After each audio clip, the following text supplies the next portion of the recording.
Okay. So I did a video on my lunch break earlier today about Ashes of Creation. I wanted to actually I was getting some good conversation from people, and I wanted to keep the discussion going. Um, Ashes of Creation. It's one of those MMOs that people have been talking about for quite a while, and it's even like Lazy Peons, like it's the game that I'm hoping will bring back you know great MMOs, and I don't think it will. I mean, I think it's early, obviously, to tell, and I think there's a lot of good things in Ashes of Creation. But I think the problem with MMOs today, I think one of the biggest problems with MMOs today is that they're trying to cater to the masses. And I've said it before, but I really think that if you make an MMO, and I could be wrong, Maybe Ashes of Creation is not trying to cater to the masses, but when we look at some of or soda. When we look at some of the gameplay, and this is just pre-alpha, so we really can't judge too much, really. But it's hard not to because it's really the only footage that we have of people actually in there playing a pre-alpha build of the game. So, I mean, it's hard not to judge. You don't want to judge too harshly because obviously everything could change. But it still, I think, brings up a good point. Yeah, points of discussion that need to be discussed. So there's nobody in the stream right now, so I'm gonna kind of wait until we get some people in the stream. Until then, I'm just gonna throw up some other videos that we'll just watch in the meantime. I think this one's pretty funny, actually. This guy, Paradox, and this is from May 18th, so this is earlier when he was in an early release of the game and played it, but he wasn't. Hey, Saj, what's up? But he wasn't able. Saj is here. Saj, you're the first. Um, just gonna talk about Ashes. Oh no, is it doing this weird? What's going on, guys? Just gonna talk about Ashes Creation a little bit.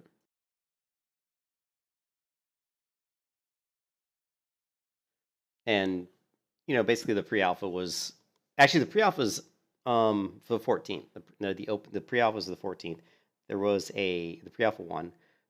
There was actually, let's pull that up. There was actually a like preview of the pre-alpha, I guess, that some people got into. I'm not sure why everybody. It seems weird to me that there'd be like a preview. If you do Ashes of Creation, I think there's like release date or important dates maybe. I saw this earlier. Let's see if I can try to find the same. Um, this is the release schedule. So if you look here, there's July 14th is the Alpha 1 no NDA. So that's July 14th, but there was this one, the Alpha 1 preview weekend. So I don't really understand the difference between the preview weekend and the Alpha 1. I mean, oh, actually, let's see what does it say anything? No. Yeah, so I don't really know the difference between this here, the preview weekend, and the Alpha 1. But basically, people who were, it seems to me that if you paid $500, you're in a heroic. Oh, no worries. Seems the people that that paid $500 um, are able to go into and you can see even here on this image. See if we can get a bigger version of that image. See, there's the intermittent alpha preview spot testing. There's the Alpha 1 preview weekend, and then there's the Alpha 1. Now, I don't know for all Alpha 1 testers and official content creators. So what I'm wondering is because I think Wolfheart said he's not an official content creator. But I'm wondering if it was just all people who paid the $5 got into all of these three, or maybe not. I don't really. I guess it's not really that super important. But I don't know. I kind of wanted to look at Ashes of Creation. I think it's a weird. To me, it's a weird game because there's a lot of big hype around it. A lot of people are excited about Ashes, but I'm not super excited for Ashes of Creation. I haven't seen anything yet that gets me really excited, but I did watch a little bit of this video earlier, and this is the Ashes of Creation Tank Class All Skills Alpha 1 preview that Wolfheart put up literally I think like a few hours ago. If my Yeah, you can see here. Let's go ahead. You can see this was put up on July 12th, which is today. So, and I think this was up a couple hours ago that he put this up. It hasn't been up long, right? No, this is not World. This is Ashes of Creation. And yeah, this is Ashes Creation. So I'm gonna wait for more people maybe to get into the chat before we watch this. Ashes Creation Alpha 1 spot review. You know what I should do? Should start doing what those streamers do where they put up like a video with content and everything that says like starting in like 2 hours or something. Like Bellular does all the time.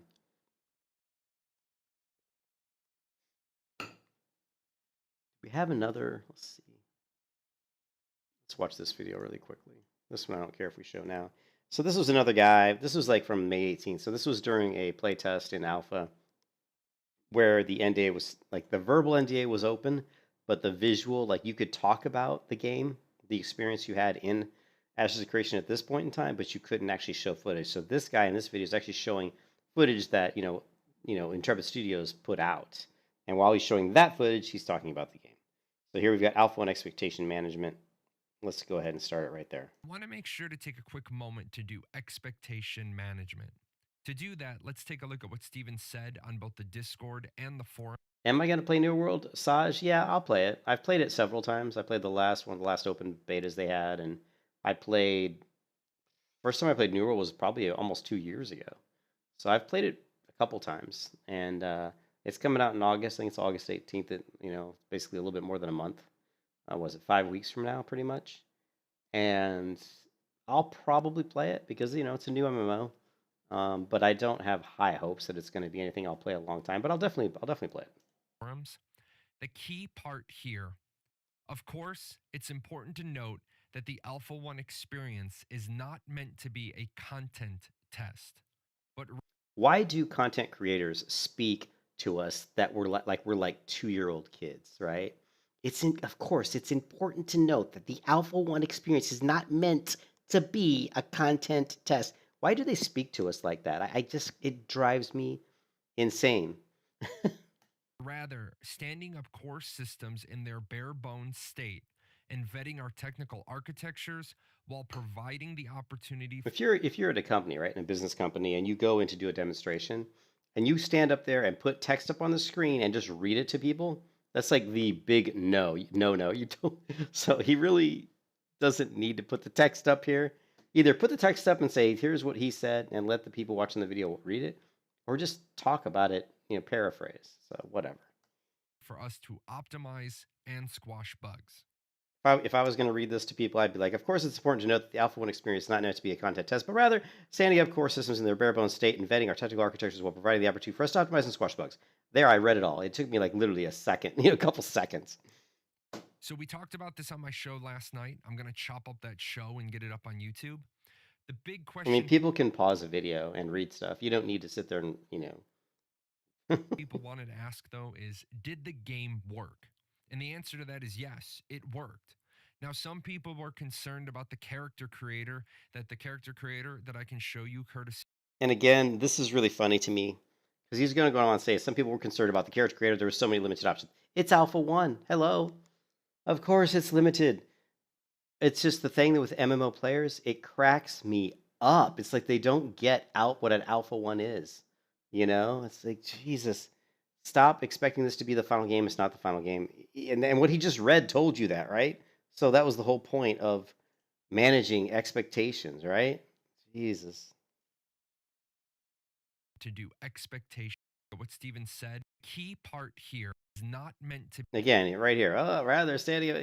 He basically explained it right here, and then he goes into people saying, "Oh, the character creator was limited." Well, yeah, hello. It's show you courtesy of the wiki. People were content. The creator you got was just enough to make some changes to the model. So Intrepid could get some baseline, robust character creator. Blah, They wanted blah, to know were blah, there blah, quests. blah. And yes, there were quests. Of course, people wanted to know were there quests. It's an MMO, man. If there weren't quests, I'd be shocked.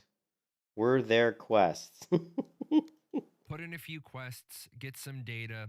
So here's the other funny part, right? And the reason that people probably asked the question, were there quests, was because in another video, right? Let's see if it's this one. There's another video. I think it's actually this one. Put in some partially finished stuff, get some data, see who interfaces. So listen to it. With what systems. I will ask my Alpha 1 testers, did you drink the bottle in the crypt? Did you even get the quest for the crypt? Did you read the book next to the quest giver? Do some of you even know what quests I'm talking about? I have talked to a lot of Excuse people and me. they've said they didn't even see the quest to go to the crypt. That's because Ashes of Creation doesn't have indicator lights. Not every NPC has a neon sign over their head that says, hey, I have a quest.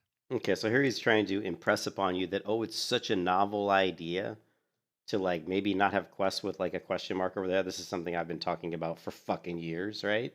It's like, come on, we don't need MMOs lead you by the hand in today's world. They do everything for you, right? It's just pathetic. And I've talked about this for years. And he's saying, "Oh, Ashes of Creation doesn't have a quest like he calls it a light, a quest light over NPCs' heads." And he's talking about like it's this major breakthrough. Like, like it's a major. I mean, the games have been around for years that don't have quests. You know, you had to talk to an NPC, go through some dialogue, then he may ask you to do something that's been around forever. It's just that MMOs have gotten to the state where they're so pathetic that you go to. I mean, it's so bad, and the worst is Alien, right? Alien, Air, Infinite Realm, right? Ascent, Infinite Realm is, and I love the combat in Alien, right? Played the beta, love it. The alpha, sorry, the alpha, but it's so bad with quests. It's actually devolved into the worst questing system of all time, where you go into a town and instead of having individual NPCs you talk to get quests, they have one NPC. You talk to one NPC, and he gives you like 5 quests.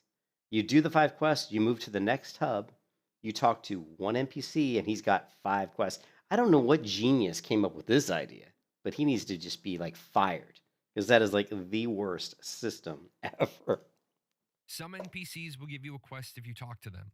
Some NPCs will give you a quest if you talk to them after you talk to other NPCs. Again, there's nothing novel about this. This is go all the way back to like some really early games, and it works this way.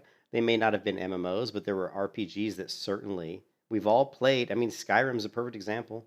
Go into Skyrim, talk to an NPC. He may not give you anything, but you go talk to another NPC in a different town, come back and talk to that same NPC, and oh, magically now he's got something for you. That's just normal RPG stuff. Remember, these are MMOs, MMORPGs. You know, it just irritates me that MMOs today are so bad, and that now a game comes out and they'll do something that's been around forever, and people will hype it up. The thing I don't like about Ashes of Creation is the monumental hype. There's way too much hype, right? There's no justification for the hype that this game gets, right? And that's what gets me mad is because people get their they get their hopes up, and they get so excited, and they think, oh, this is going to be the next big thing, and then of course their dreams and their hopes are smashed and just destroyed and blown to a bazillion bits, and then they wonder why. Well, because you freaking can't even see what's in front of your face. You sit there and listen to this some guy like this guy saying, oh, there's no quest icons above a quest giver. It's so cool, man. And then you get all hyped about that. And I'm thinking this hasn't been in games for decades. It's nothing new. It's just that you've been put in MMOs for so long now that lead you by the hand that you're kind of going back to systems that pre-existed. And yes, it's good. It's definitely a good thing to do that. But this isn't going to make or break your experience in a game. This isn't going to make Ashes great. It helps, right? It helps. And the other thing with Ashes of Creation that I don't like is how they're giving away all the information right off the bat. I've talked about this before. I mean, if you have half a brain, you should understand. Yeah, yeah, I know. We don't want Questy. Okay, okay. And Saj, I was gonna graduate onto this discussion later on, but I've been working on a document here, and I've got more information here, but it's all in my head. On things I need to have in it for me to like an MMO. I've got the little things. I've got unique systems most MMOs don't have you know, that I want. Okay, let's add that, right? And then I've got a thing here, combat, what we need in combat, right? I mean, I could say what I need, but what we need in combat. And if you go in here, I don't know is it in here? Here, no damage meter, right? Things I need to have an MMO for me to like it. No damage meter, no add-ons. We don't want add-ons. The game itself should be created in a way that you have everything you need. You don't need an add-on. If the user interface is good and it's customizable, why do you need an add-on, right? Like when I play Final Fantasy 14, there's really, I mean, I don't really need an add-on to play Final Fantasy 14. The UI is completely customizable. The one add-on I've seen people do is they do a damage meter add-on, but you don't need a damage meter add-on. If you just learn your class and play your class, you don't need it. Damage meters are just for people to stroke their ego. Some people could say, well, you use a damage meter to get better, but that's true. That is true to a degree, but it's not necessary. No quest icons, no question marks, no exclamation points. And actually, I'm going to change this here. I said world map that only exposes itself after you have explored the area. I'm actually going to change this. Even then, it's pretty vague. Add systems in game to increase world map detail. For example, systems could include a map maker skill, where you actually are a map maker and you go out and adventure. And after you adventure, you can actually modify your map to be more detailed based on what you found. Or speaking with a map maker NPC and purchasing a more detailed map of a specific area will then enhance your world map. But I actually am going to change all of this. I don't think I can do it here, but I'm going to change all this. This is not Word, so I can't do a strike through.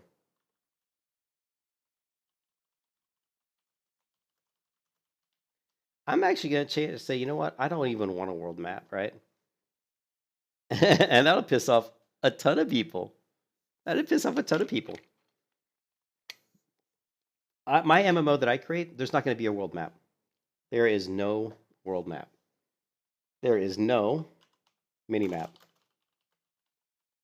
Now, people may think, oh my God, how can I play an MMO without a world map? How can I play an MMO without a mini map? Well, you know what? You can get out a piece of paper at your desk at home and you can draw your own map. Or maybe you can purchase a map from an NPC, but it will be an incomplete map. It's not going to be a whole world map because that map maker, think about it. Like when you read a fantasy novel, right? Most fantasy novels, let's think of like Lord of the Rings, right? Like Bilbo and Frodo, they don't know the whole world. They don't know how to get to Mordor. They don't even know where it is. They know the area they're in. Perfect example. Let's say you're in Hobbiton and you want to buy a map of the surrounding area. You probably maybe there's someone there who has one, or maybe you can buy one. Bilbo had some maps that he had created, right? So you go to a map maker and you purchase one. Then you open that up, right? In the game, you open up this map and you look at it. You say, okay, here's where I am, and here's like what I can, on this map, this is what I can see. But you shouldn't have a world map. Because have you been there? No. You've never been to every place there is in the world. Plus, it's going to enhance your experience and your enjoyment of the game so much. People don't even understand that. One of the greatest experience I ever experienced in a game regarding the map was, and this is true in Dungeons and Dragons too, but what was basically the Long Dark. Now, the Long Dark is a survival game, but in the Long Dark, you can go through like cave systems, or even like building structures that have like underground sections of like there was a water dam where you went down into the underground section of the water dam, and there were all these tunnels and twists and doorways, and there's no map, right? There's no map. So if you went through two or three doors, when you tried to go back, like say sometimes a wolf would get down in there because it was an old broken down dam. If there's a wolf chasing you through these hallways and you're trying to run away, you had to remember which way you came. So it's all up to you to remember, right? If you were in one of the cave systems, if you were in one of the cave systems and they were dark, right? You could get lost in there. You could take the wrong turn, be stuck down there. And it was important because it was a survival game. So if you were stuck in the cave system and couldn't find your way out, you could die. You could starve to death. You wouldn't have any water. You might die because for lack of, for thirst, for you didn't have any water. You might have dehydrate, die of dehydration. But I think what people don't understand is that actually enhances your experience of the game. It makes your experience more realistic. It immerses you way more. No world map, no mini map. Have you ever played an MMO where you had no world map, no mini map? Get rid of it. You don't need it, right? Make the game provide you the resources to obtain maps in game that you have to rely upon. How that again, that's immersion, right? My MMO would never have a world map. It would never have a mini map, okay? My game would never have question marks over someone's head or an exclamation point over someone's head. That's not realistic. You want the game you want to immerse yourself in this world. So when I see people talk about Ashes of Creation and he's like, "Oh, there's no question mark above some NPC said, as if this is some great revelation. It's not a great revelation. It's a good thing for sure, but not that big a deal. It's just one Work, but step going in the right direction. I wasn't expecting them all to work. That's what bare bones means. Put in a few quests, get some data, put in some partially finished stuff, get some data, see who interfaces with what systems. I will ask my Alpha 1 testers, did you drink the bottle in the crypt? Did you even get the quest for the crypt? Did you read the book next to the quest giver? Do some of you even know what quests I'm talking about? I have talked to a lot of people and they've said they didn't even see the quest to go to the crypt. That's because Ashes of Creation doesn't have indicator lights. Not every NPC has a neon sign over their head that says, hey, I have a quest. Some NPCs will give you a quest if you talk to them. Some NPCs will give you a quest if you talk to them after you talk to other NPCs. This isn't going to be a game like Final Fantasy XIV or World of Warcraft.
To get out that Baldur's Gate 3 video showing off the alpha.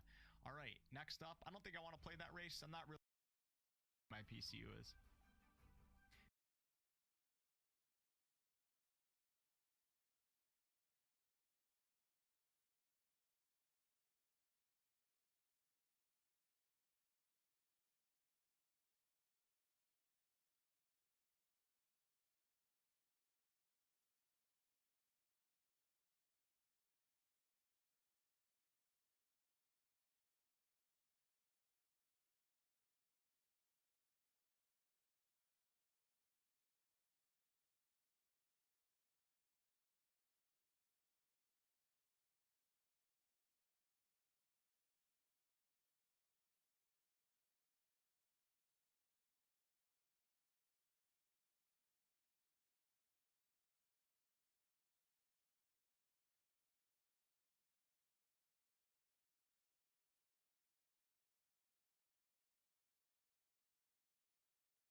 Oh my God, am I muted?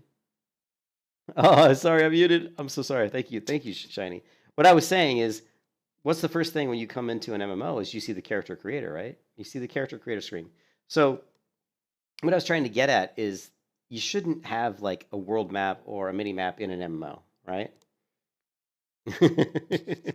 So my point being, if you go to the character creation screen, and it says right here, this is the Kalar, Growth, Order, Civilization. The Kalar Empire on Sanctus spans nearly the entire continent, networked with roads and cities built with the latest technologies.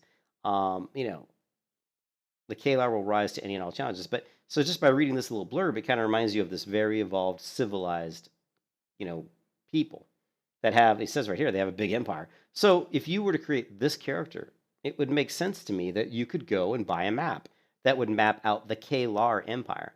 So that makes perfect sense, right? You wouldn't have a world map that shows you everything, right? You would just have a map of the Kalar Empire, probably, or maybe if you were lucky, you could find some, maybe some wandering salesman or wandering adventurer that might sell you a map, but you don't know how accurate it was. That might give you some more information based on other regions of the world. But my thing is, there should be no world map in MMOs. There really shouldn't, because that takes away from the whole RPG aspect. Like if you, hey, what's up, Jawbone? And the perfect example I gave already, Joe. I don't think you were here. The perfect example I gave is if you're Bilbo Baggins and you're Frodo Baggins, you don't know where Mordor is, right? You don't know where the Dunedain are or where they come from. You don't know where hardly any of the places are in the world outside of where you grew up. You know where the town of Bree is. You know where Hobbiton is, right? And you may know a few other areas in the area because that's where you grew up. So you might be able to find a map of just the surrounding area as a hobbit, right? But you wouldn't have a map of the whole world. That makes no sense. And that's why I'm always against these games that just give you like a map and a mini map. And I don't like that at all. You know, there shouldn't be the quest objectives over the NPCs. You should have to interact with people and talk to them and try to figure things out. That's the whole point of an RPG, is to learn the world, is to experience the world, and to try to find stuff to do. You should have a goal, right? You pick a race based on what it is that you like. And do you want to be a warrior? Do you want to be a magic user? Maybe a certain race has a history of being really good with the natural elements of the earth. Maybe they're very, you know, their magic is derived from earth magic or something, right? They draw their power from Gaia or something.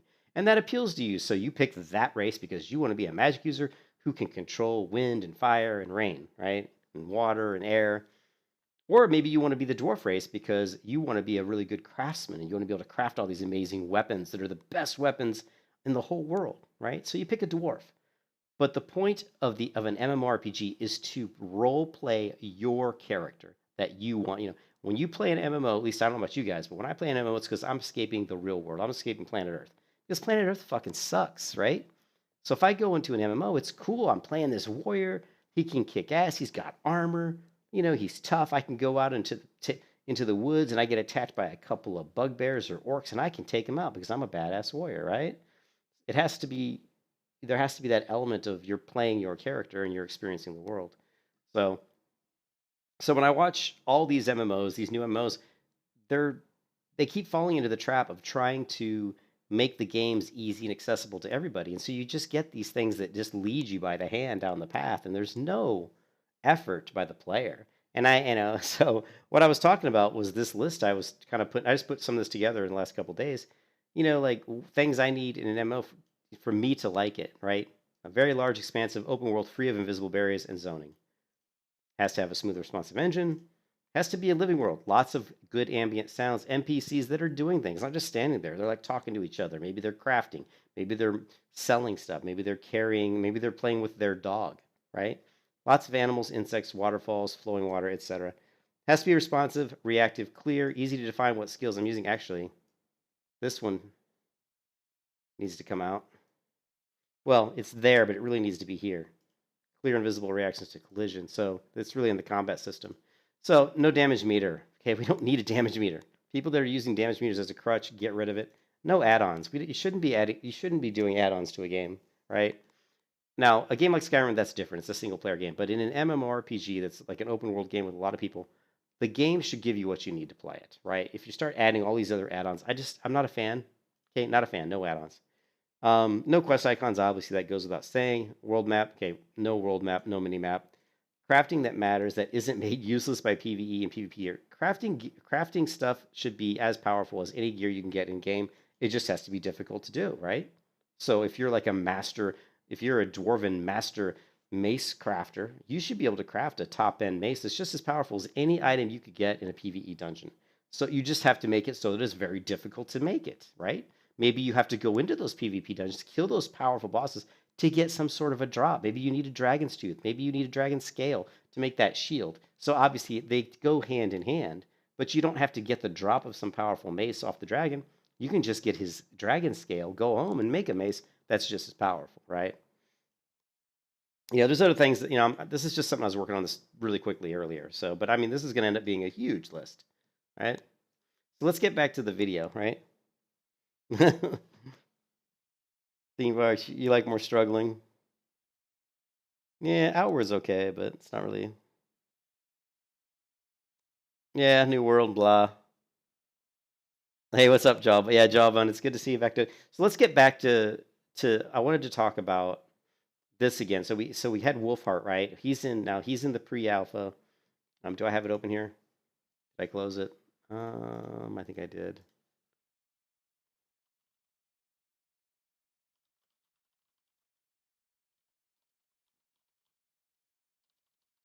Oh, I can't type. Release timeline. Okay, so basically what we're in, right? What he was in this video, he was in here, the Alpha 1 preview weekend, right? July 9th to July 11th. So this video here is from July 9th, right? Which is the Alpha 1 preview, okay? Hey Rick, what's up? Thanks for stopping in, guys. So he's going through and he's creating a character. Mike, thanks for stopping in. I love you too, Pool. All right, I love you too. All right, let's take a look and see what we got here in the alpha. Can you guys hear the music right now? Check 1, 2. It might be a little. Hey, what's up, Phil? I'm not entirely sure. We'll find out when we hop into the game. Let me go back into performance mode. My list is like this. So here we go. I'm just gonna take my time today. I'm not rushing anything. My stuff is like really, what I have here is just a list that, for me, like for what I would want. I mean, if I ever give it to a bunch of devs, maybe I will, but this is a tiny list. I mean, there's, every time I play, and I stream, and even when I don't stream, I've come up with stuff. I think of things all the time. There's probably a good 20 or 30 things that aren't on this list that I've thought of in the past, and I try to write them down, but I usually forget, But there's, I'm gonna try to I'm gonna try to keep this document open and keep adding to it, but I haven't had a chance to flesh this out. But there's so much more, to this. If you go to Google, right? And you guys know I've been wanting to make my own MMO for a long time, but if you go to, which of course is impossible. When I retire, which is only about 12 years away, I plan on spending a lot of my free time on, developing kind of my own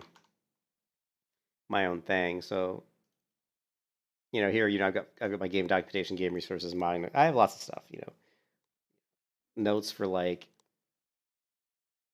these are just notes I've come up with for, the game that I would want to create, right? So there's some stuff I've got here, world, magic, whatever. There's a lot more, like I said, I have a lot more stuff. This is just the folder for my game, The World of Oslar, and in here I've got all these resources, world map, and that's when I thought I would create a world map, but this is actually, and there still will be a world map, it just won't be openly visible to the players, reference material, there's all kinds of stuff, in-game system ideas. Here I was talking about, dirty factor, NPCs. In-game will react to you different based on your appearance. If you are dirty, they may session in where you can take a bath. If you're wearing merchant's garb, they may engage with you on the street, see what type of products or goods that you have. So that's, it's just different things I think of all the time. I just need to get it all kind of compiled into one resource. You know what I mean? Yeah, I mean, I've got all kinds of stuff. I've been thinking about creating my own MMO for probably a good, 8 years, maybe. But the point is, the MMO makers of today are making MMOs for the common denominator. They're not making them, they're making them for the masses. They're not trying to make something that's really, groundbreaking. It's really, Ashes of Creation, from what I've seen so far, really isn't anything different than most of the MMOs we've already seen. There's really nothing in Ashes of Creation that's that groundbreaking. But anyways, I wanted to go through the Wolfheart FPSs. He was playing the pre-alpha here a couple days ago, so I want to just talk about a few things that he was talking about, and then we'll go over the. I think what's a lot more fun to watch and more interesting is his video that he just did a couple hours ago, where he was talking about the tank class, and he's basically showing the skills that are available in the preview.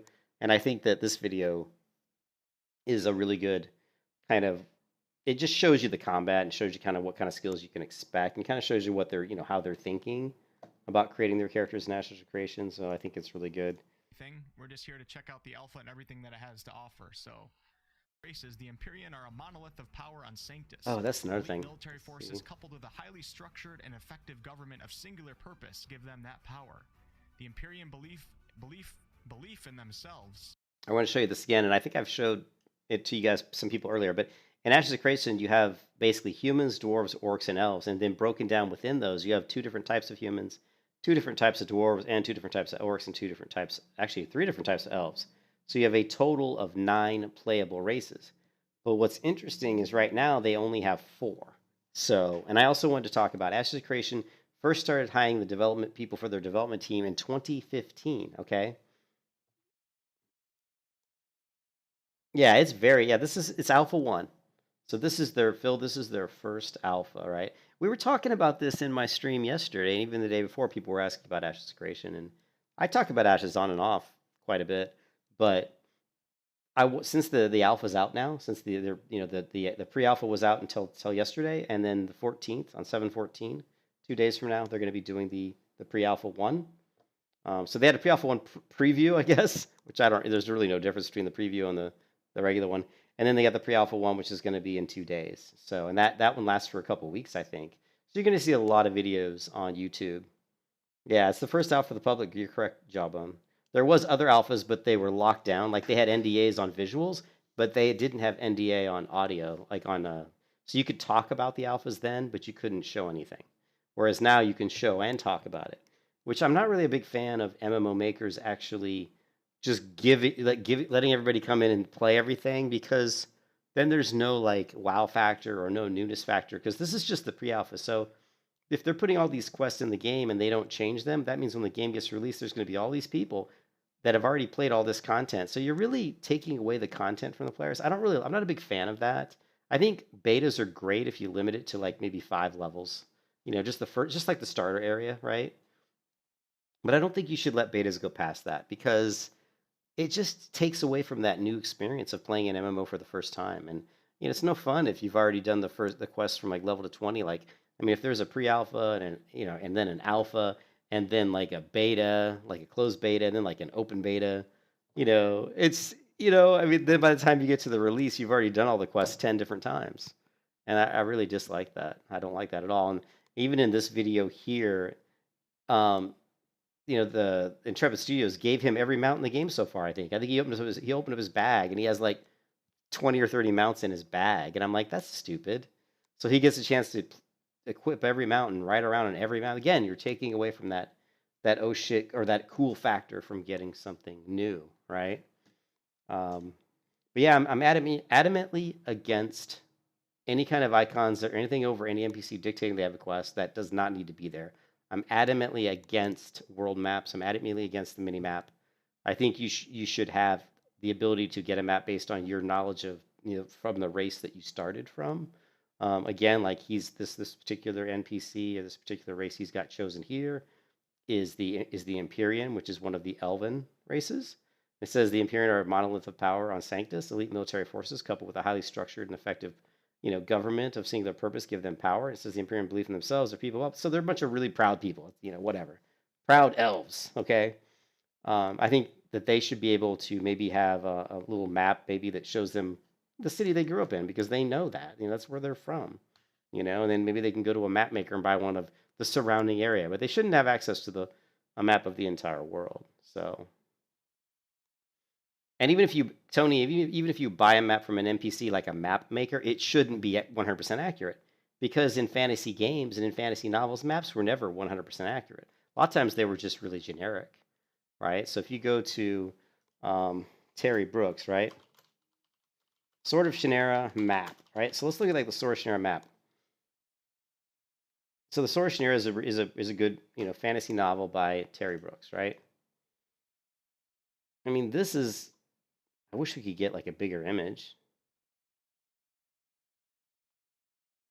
but I mean, this is like a map of the lands of Sword of Shannara. So you got like the Northland, you've got the Southland, you have a couple of major cities like here and here. You've got like a swamp, some mountains. You've got like a citadel here. So there's basically just a few key points on this map, but that's it. It's not. There's no detail here. There's no like, oh, there's a cave here, or maybe a cave there, or maybe there's a little hut here. Like when you look in Skyrim and you see like a little hut or something. See, so this is a very vague map, but this is what you can expect. You're not living in the time of, the steam engine, this is a fantasy world. It's high fantasy. So this is the kind of map you should expect from a map maker, all right? It's a terrible map though. Let me see if I can find a better one just out of curiosity.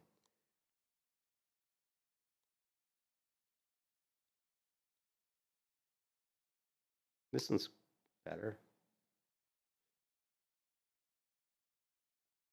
None of these are really good.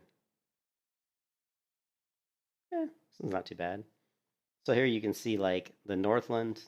You've got Callahorn, which is a region. You got the Rainbow Lake, the Mountains of Rune. You've got the city of Lee. This is a city, the lowlands of Crete. Here's the lower Anar. And so you just basically have like, pretty much like big landmarks, the Janiston Pass, Ravenshorn Mountains. So mostly just like stuff dictating like mountains and regions. There's a few things for cities, like here's a big city, here's a big city. Lee's a pretty, not a big city, but fairly big city. This is kind of what you should really expect from like a map, right?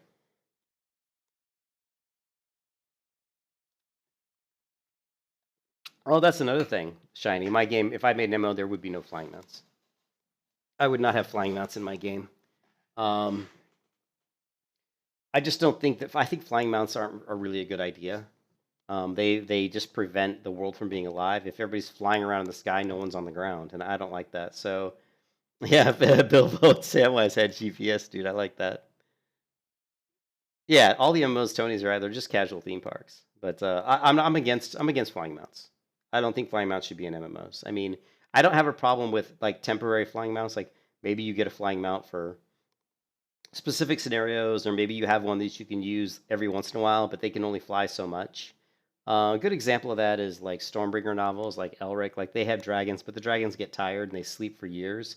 So like you use your dragon a lot and had him fight for you, like he might sleep for a year. So yeah, you know what I mean? So maybe implement something where you could have flying mounts, but there's some pretty strict requirements. You just can't hop on your dragon and fly all over the world. So I'm pretty much against flying mounts. And just because you can fly doesn't mean you're very good at making maps, Shiny. Yeah, there's flying mounts and ashes, I know. Oh, okay. The Imperium belief in themselves. So he goes through these, and I want to see. Hold on 1 second. They got great music, don't they, guys? So here's in the game, he creates a dwarf. All right, let's talk to the quest giver right here. With our buddies here, we got Cabal, Captain M, and Whack. All right, and Dodging Molly. Why can't I get in here? Sergeant Landry, hello. This is the other side, eh? How did he know to go to Sergeant? How did he know to go to Sergeant Landry? Definitely gonna be laggy, guys. His name was Green. So here's the map in Ashes of Creation, and it's a pretty generic map. So that's good. That is fairly generic. It's not like super detailed, but it does show major like cities and major like landmarks, which again would be kind of a realistic map from fantasy, Most people you see probably paid the $5. Also, I don't really see a mini map, but there is a mini map right here on the top right. It's really big too. It's like huge. I would never do that if I wasn't a YouTube content creator. Never. And I don't recommend others do it either. But it's not too bad because it's just basically right where he's at. This is kind of like almost like stuff that's within his view of his eyes. I mean, like you can see a road here. It looks like maybe it's this road up here. I don't know. It's hard to tell. Well, here's the building. So I guess it's hard to tell if this. Let's see. You wait to get through this first test. Yeah, I think that little square here is the building here on the left. And then this road is this road he's standing on. So see, this isn't too bad because it's basically kind of what he can see with his, visually with his own eyes. I'll see you, Saj. Have a good one, dude. So that's I don't have a problem with that, I don't know if the price is going to come down or. I don't, but I would prefer not to have this. To me, this is an eyesore. It's like it's just. I mean, while he's playing, how often does he even look? Is he even looking at this? I wonder. Probably not very often.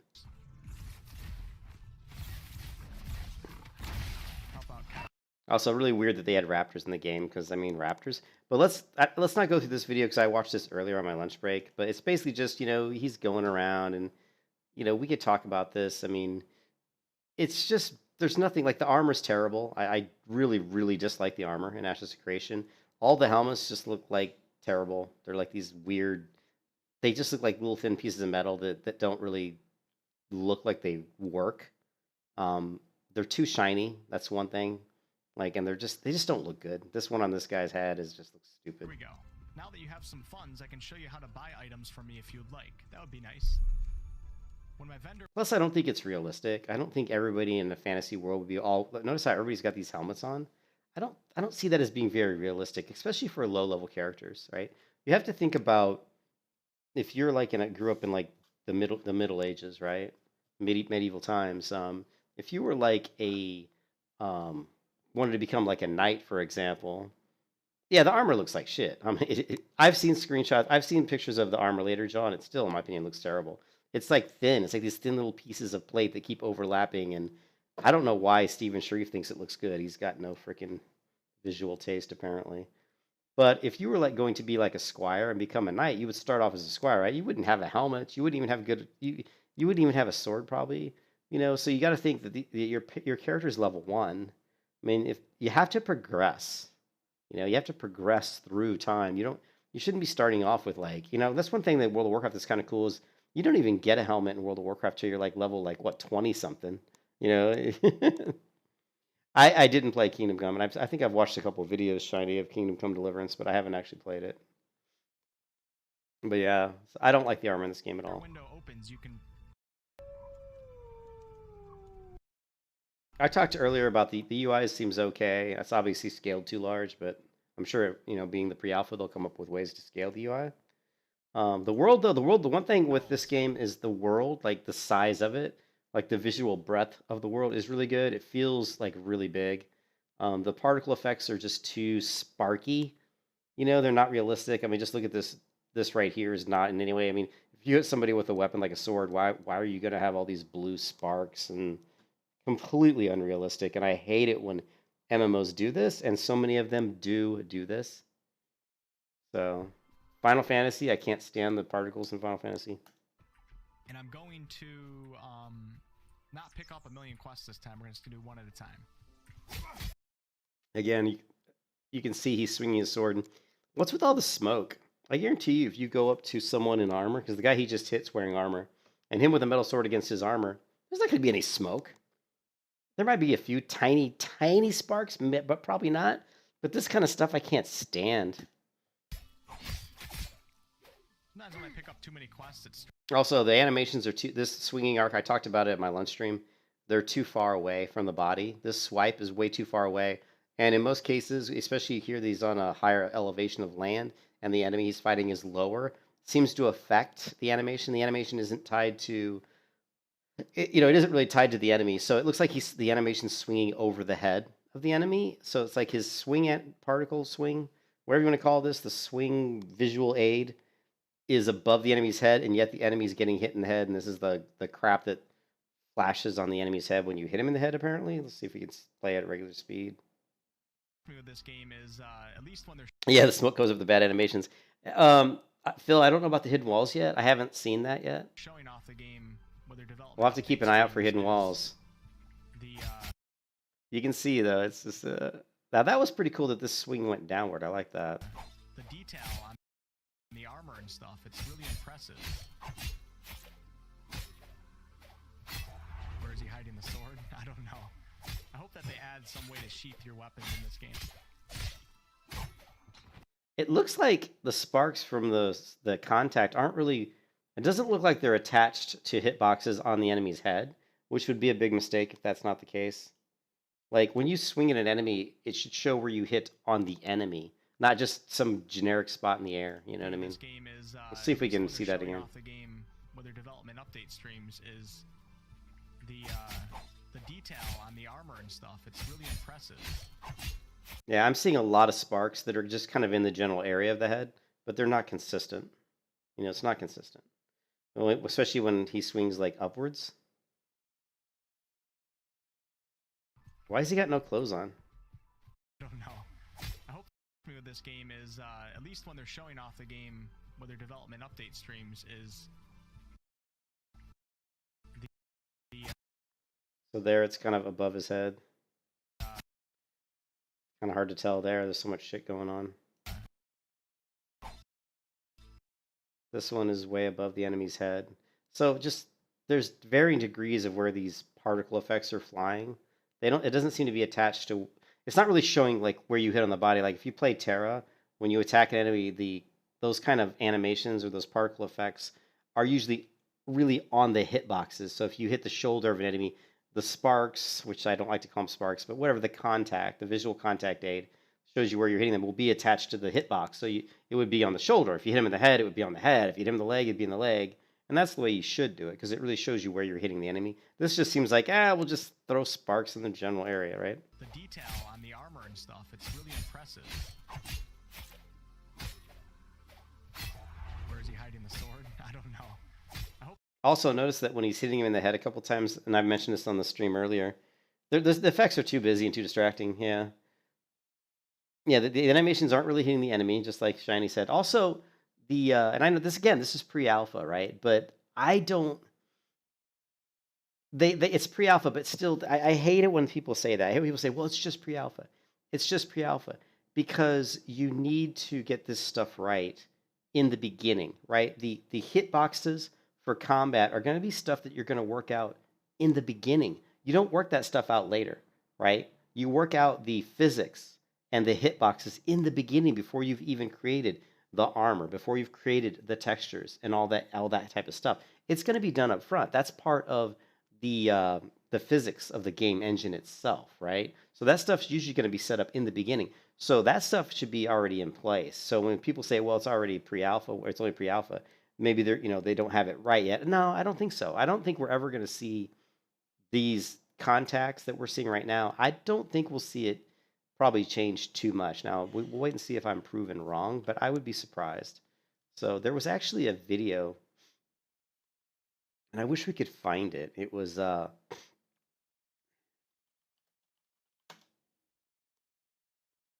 I have it?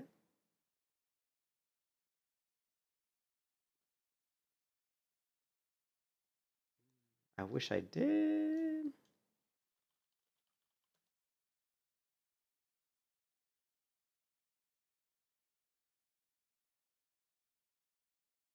There's a video I did. Oh, I wish I had it. I know I've got it on my channel. I just don't know what it's called.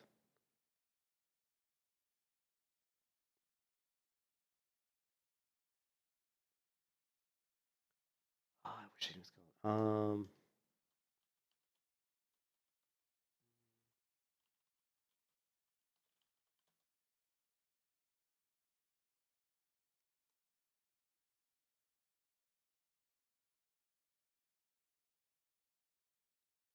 It might be in this one. Hey guys, it's Cap. No. Oh, I'm really bummed because I know I've got it. But what it shows is basically like an early prototype of a combat system that a guy built in Unity. And what's cool about it is it shows how he already has the physics created. He's already got the stagger animations created, and it's already there. What is you know what? I know where I can find it. I should be subscribed to him. Of course, finding stuff that I'm subscribed to isn't always easy because I've got quite a few subscriptions.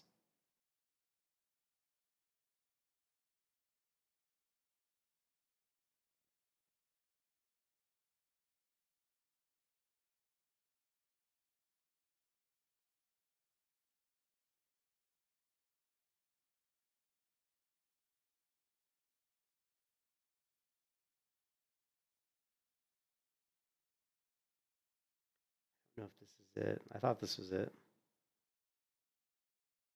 No, it's not that one. I thought, oh, here it is. This is it.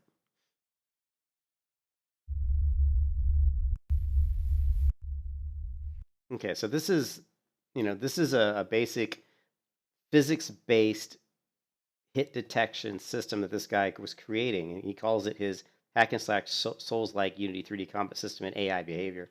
But what you see in this video from some guy who probably made this, I don't know how long it took him to make it, maybe a couple months to come up with all this stuff, right? This looks better to me than most of the combat in most MMOs, right? And what I'm talking about is the stagger animations and the physics. So watch.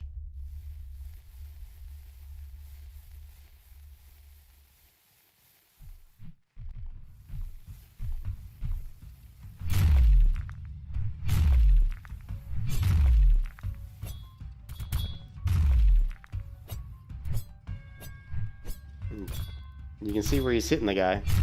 Doesn't have the best stagger on the enemy, but when you get hit, there you saw the staggers. Like when he hit the guy the last 2 times, you see him react. Watch him react to getting hit. You can see his head kind of bounce back. And there you can see him getting knocked backwards, the enemy. And then he did this sword thrust into the ground that shook the ground so hard it knocked this guy off his feet.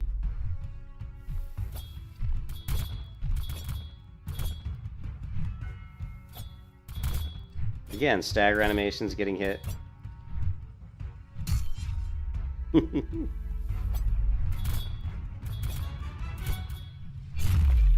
But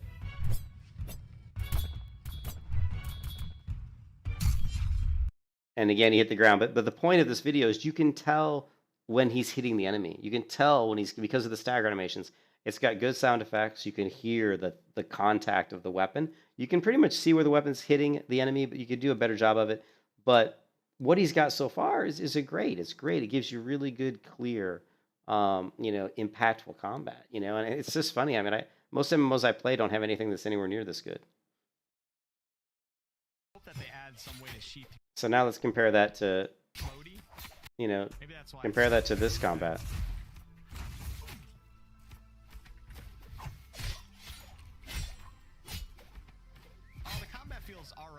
I only have one skill.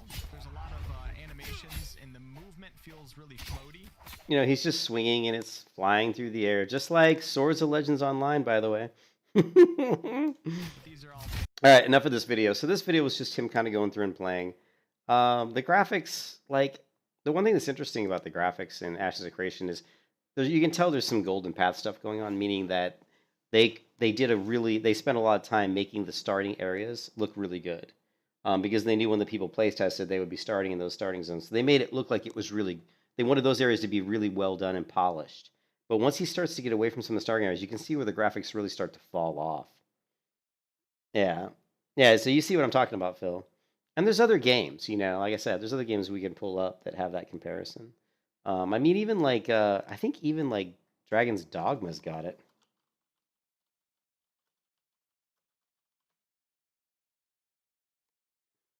This video.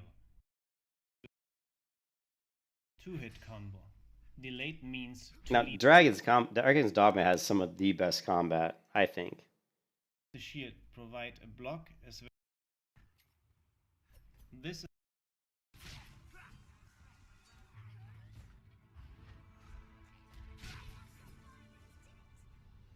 but he's juggle into the air with a black powder explosion as follow-up. Juggle into the air.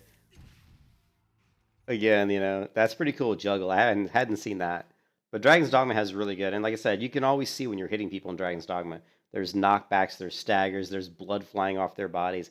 It's more realistic. And that's what it should be like. You're in a fantasy game. If I hit somebody with a sword, there should be blood flying, not sparks, not smoke. Why is there smoke flying off of these enemies? I don't get it.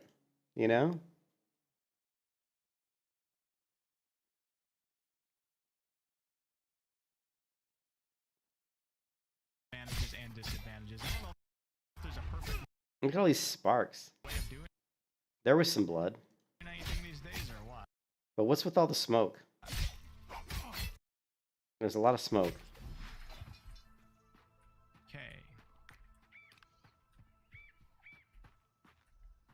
I don't understand why there's all the smoke. Yeah, I don't get it. Let's kill this thing, man. Are we gonna get a tank? I wonder if we are. I wonder if we can get a mount. My bad, not a tank. Yeah, another thing I don't like is how he's like up in the body of the enemy. See how he's like standing like literally like 2 or 3 feet too far into the body. You should be away from the there should be some sort of collision detection or something. You shouldn't be able to be like standing like in the middle of this creature. See how he's standing in the middle of the creature? That's terrible. Again, pre-alpha, right? Is there a rogue class in this game? There's going to be, just not in the alpha right now. We only have cleric, tank, and So Ashes of Creation, they hired the developers in 2015, right? 2015, it's now 2021. So they probably started development sometime in 2016. So 5 years in development, and they've only got 4 races done, and they're probably not completely done. And if you look at the systems that they wanted to test, let's see.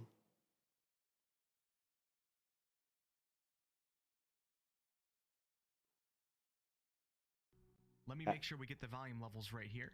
Let's see if it comes I up. can hear the music. Can you guys hear the music right now?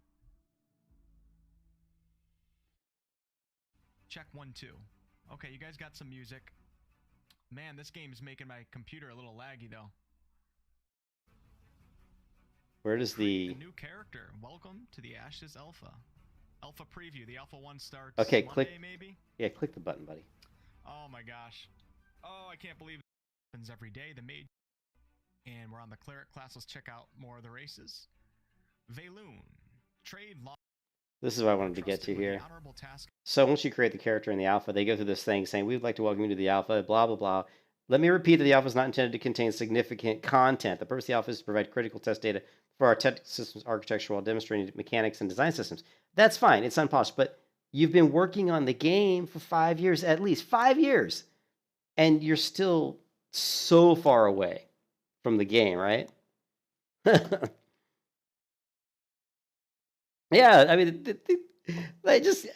people always talk about, well, you shouldn't rush a game, but to me, it's a little scary when a game's been in development for 5 years and and he's got like 100 people on the dev team, and they're still hiring more people. Now it may speed up, but my point is that when it takes this long to make the game, there's a problem, right? There's a problem with either you don't have enough people, or just like with Pantheon Rise of the Fallen, you didn't architect the game correctly, so it was too difficult to add stuff into the game, to create the maps, to create the levels, to create the textures. Basically, your pipeline for creation of whatever it is you're creating, whether it's weapons or armor or textures or mountains or buildings, whatever it is, it's not streamlined enough. It's not architected correctly. Okay, that's a big issue, because what happens if it takes them 7 or 8 years to get this game out? Well, how long is it going to take them to put out the expansion? What's up, Bime? How long would it take them to create the first expansion? So that's a concern going forward as far as like adding content for the future. Now, again, none of this really matters. This is just speculation. We don't know, or they're lacking experience. They're not organizing this. There could be a lot of different reasons, and this is just speculation. But I've played so many MMOs, Ashes of Spark creation. Yeah, that's great, Tony. I like it, Tony, dude. That's brilliant. We're going to pin that one. We just pinned that message, Tony.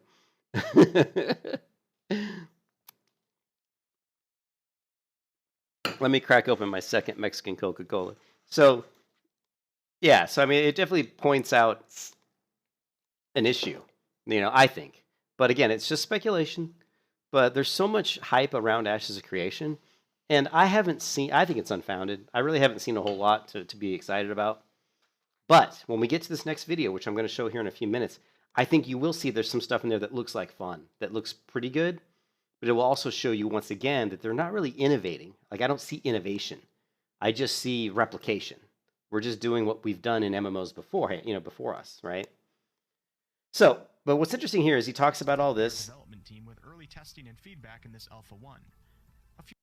What's interesting is this. There's this list of things that they want to test, right? So in order to provide some guidance to testing, our goals for Alpha 1 are as follows. Look at all of the items they have as goals for Alpha 1 testing, right? Some things to the This is a shit ton of stuff, right? login patching, build, hotfix, network architecture, node progression, NPC AI behaviors. If you read through this laundry list, I mean, it's covering most systems in the game. They've been working on the game since 2016, 5 years, and they're still working on almost every single system, which to me is a little concerning.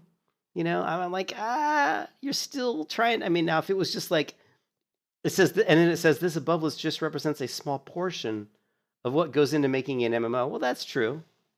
That's true, but you guys haven't watched Simon Dev, have you? Have you guys, you know what I mean? Maybe, I think I'm going to send that to, right? Let's see if I've got it.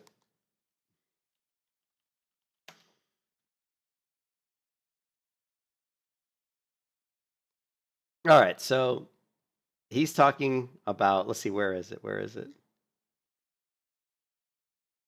Here's a video. I tried making a 3D MMORPG game in JavaScript, okay?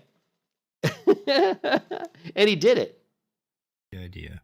I'm going to try and build out a 3D MMORPG from scratch in JavaScript, kind of like World of Warcraft or really any of the big ones that are floating around these days.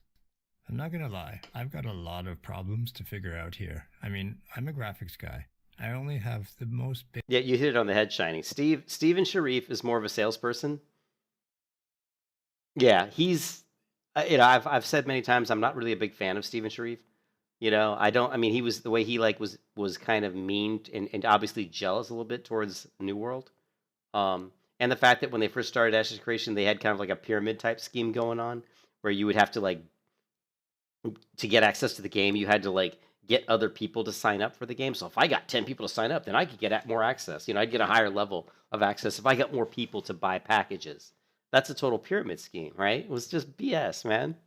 Basic understanding of network. So I'm going to send this video to Steven Sharif and say, man, you've been working on the game for 5 years, and it looks like you're still 2 or 3 years out. Maybe you should contact, Mr. Simon Dev here. He created an MMORPG in JavaScript in a week. And so there's a whole bunch of questions I have. Like, what's the architecture for one of these games even look like? How do I deal with lag and that kind of stuff? What language should I use for the server? If I use JavaScript... He looked a bit mad because Asmongold postponed him a bit because he wanted to continue. Oh, did he really? Dude, that's classic.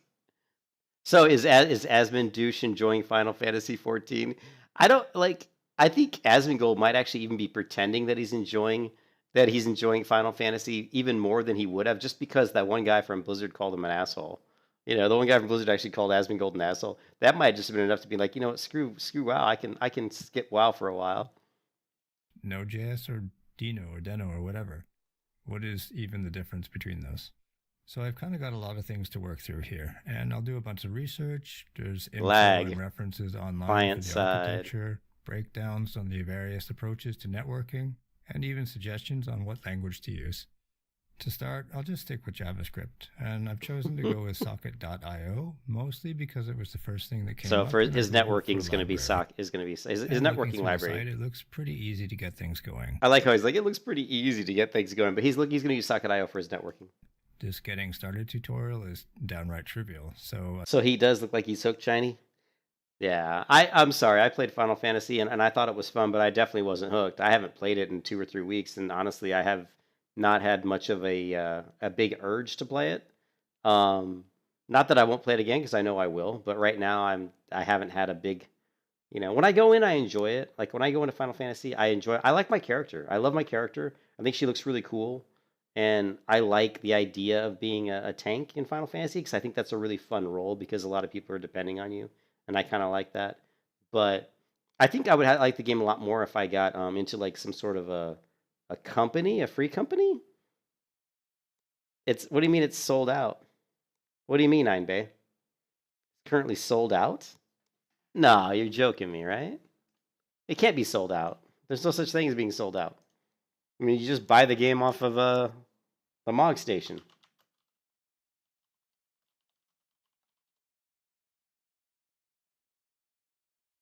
How can you sell out a digital version? Final Fantasy 14 is so popular, even the digital version. How can you sell out of a digital version?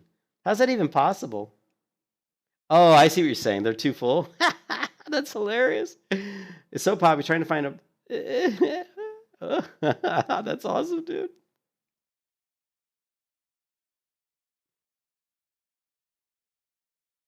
Oh man, see, though generally popular, is currently experiencing a rush of players. Of course, it is.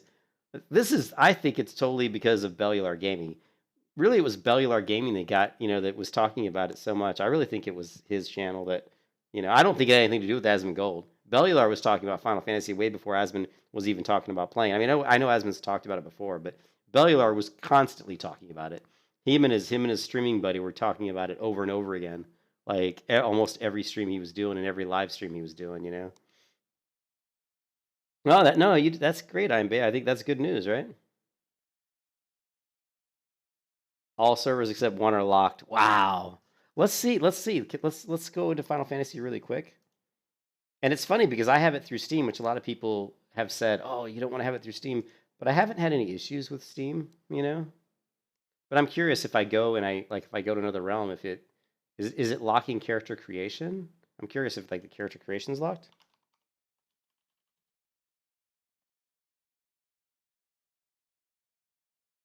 But my character is wicked cool looking. It also did a 14 return campaign for former. Oh, really? Well, they're in such a great place right now, Final Fantasy. They know that all the WoW people are coming. I mean, WoW is terrible right now. WoW retail is so bad. Actually, did you see the video where Bellular talked about if WoW comes out with another expansion that flops like Shadowlands? Because let's be honest, Shadowlands pretty much flopped. I love the original Final Fantasy music. I want to see if the servers are locked. Okay, so let's say new character. Can I pick a different realm or? Oh, so no, what we need to do, we need to go to world. Let's say I pick Gilgamesh. Well, it looks like I can create characters in other realms. Where do we see, where can we go to, let's close out of here. Data, here, this one. So, data center selection.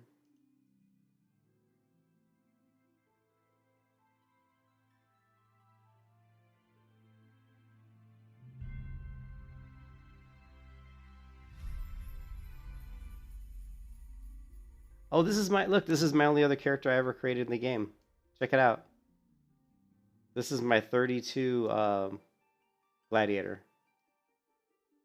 Or whatever she is. Look at her hair. This is so I created this character a couple years ago, I think. Well, I don't see anywhere where it's basically limiting me. So I don't, yeah. Where's the server status page?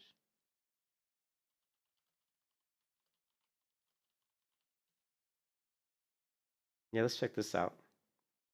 This might be a much easier way to do it. Okay, so here we have creation of new characters is unavailable. Wow, look at that. So I was on Gilgamesh. It looks like it lets you create the character though, but it probably would have maybe not let me. I mean, it looked like it was going to let me create it. You saw that, right? I picked Gilgamesh, and it's totally looked like it was going to let me. But yeah, you can see where it's all locked. Wow. There's still servers that are open though, Excalibur, Exodus, and yeah. I'm on Genova. Pretty cool. Let's get back to our. I've just copied all of this to a set of server and this into our little networking dev PG-ish. And on Don McCurdy's site, which was McCurdy's site, I found it's funny. Oh, let me get Don McCurdy. It's pretty funny.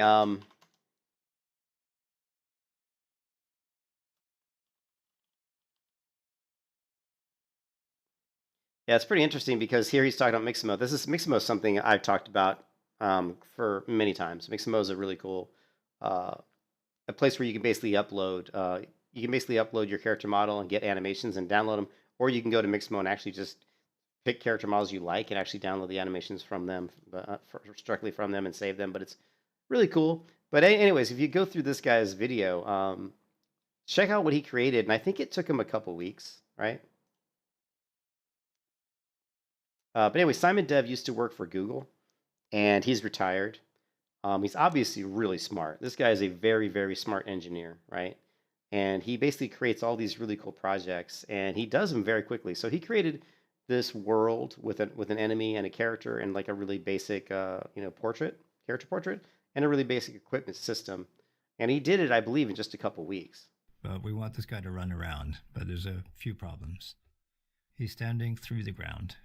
And so he talks about issues he And runs into and how he solves them. My guy is standing on the terrain. The server knows where the terrain is, and there see someone assets from scratch each time, but save them. No idea why I thought that, but yeah, this is super slow to load them all. So just make one loading interface and route everything through there. And It's pretty cool how he comes up with ways to load different resources on the server, and then he runs into issues and he talks about how he solves them. So really good channel. But he's doing it all in JavaScript, which I kind of gave him crap for. I said, it would be great if you weren't using JavaScript. It's a great video, but I'm a software developer who really dislikes JavaScript. I said, however, this is really impressive work. I'll see what I can glean from your code. And he responded and said, no worries. I'm actually from a C++ background, but JavaScript's kind of nice. Performance is okay, and I can clearly put some ideas into action. So, yeah. Well, if you guys are interested in game development, and you want to see some really pretty cool stuff, his channel is definitely worth looking at. It's really cool, actually. I made an even better Minecraft, and he does it so fast, Here I've got a little desert scene, and now we have a little by combining.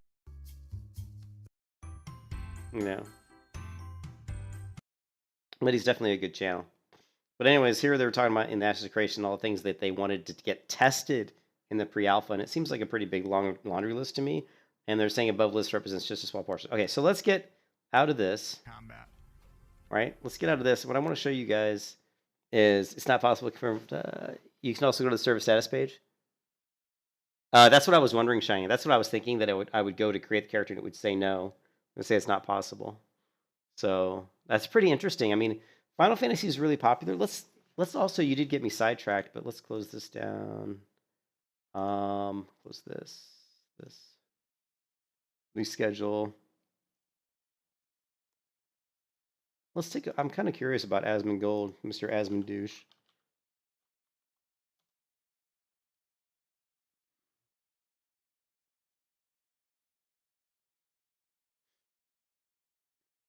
All this is crap. Asmongold, this is a week ago. Most of this stuff is just junk. Yeah, whatever.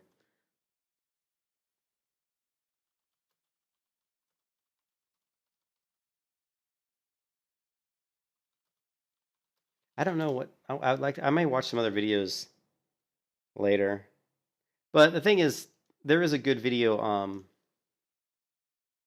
There is a good video by Bellular, and he's talking about if World of Warcraft comes out with its next expansion, right? Yeah.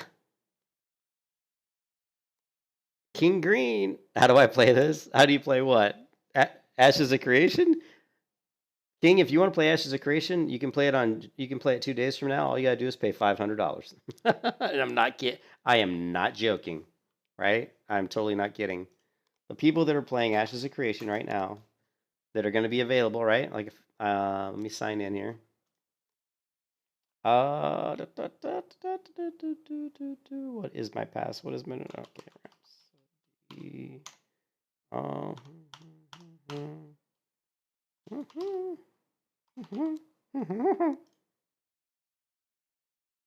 okay.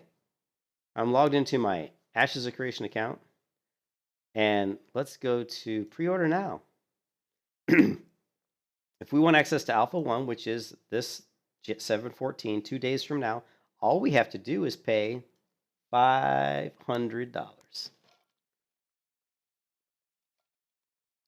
Right? That's all we got to pay, just $500.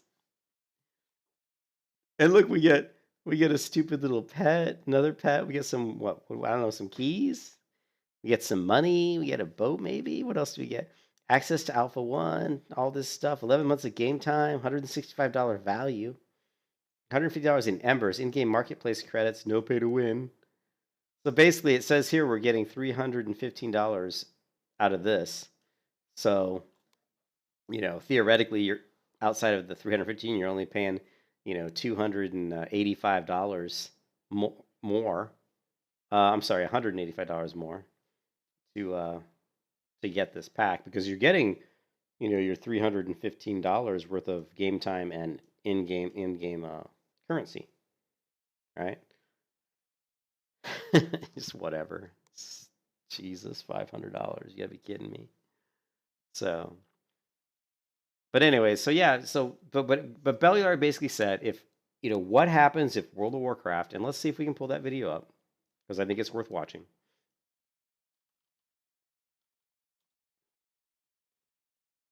Bellular clips, videos.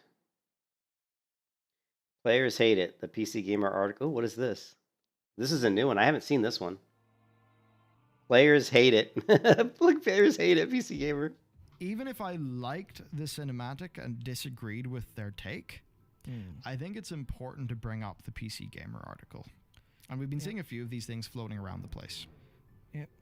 And the reason I bring this up is because people know of Warcraft, right? Almost everyone knows of Warcraft. Yeah. So in the broad culture of gaming, and we've all experienced this, where you'll see a Polygon article on World of Warcraft that's by somebody who doesn't really get World of Warcraft, and you can see how to an average consumer of I'm not saying Polygon as a direct reference, generic gaming website, but as maybe a subject matter expert in that game, you're like, well, that comes off as a bit of an uninformed take. But that doesn't actually matter, because the general public sees the publication, and that informs their vibe, because they'll maybe glance past the headline, and then they'll be talking with their friends, and with all of the money that they pour into advertising really easily, they're going like it or not, we are in a bubble. Oops, someone to pause that. So this is actually really true. The one thing with World of Warcraft is the story. The story with Sylvanas and stuff. People, it's just terrible, right? World of Warcraft's latest cinematic is a narrative disaster, and players hate it. After months of waiting, Sylvanas' controversial storyline has taken another annoying twist. And yeah, it's actually really, it's just been going this way for a long time, that nobody really likes the story. It's nobody. I mean, Sylvanas is this Mary Sue who can do whatever she wants. She can kill anybody she wants because she's so powerful. And she just changed her mind. She's going to destroy the world tree and Teldrassil. And, everybody wants Sylvanas to die, basically, at this point. I mean, even Belliard said we just need. I think even Belliard and his friend, I can't remember his friend's name here, but Matt's right here, Matt. Even Michael and Matt, they were both saying we just need to kill Sylvanas off, right, at this point. She's so bad, nobody likes her. We just need to kill her off. So, but anyways, if we go back to Belliard's clip, there was the one I wanted to really show you is, I don't know if it might not be here. It might be on the other channel.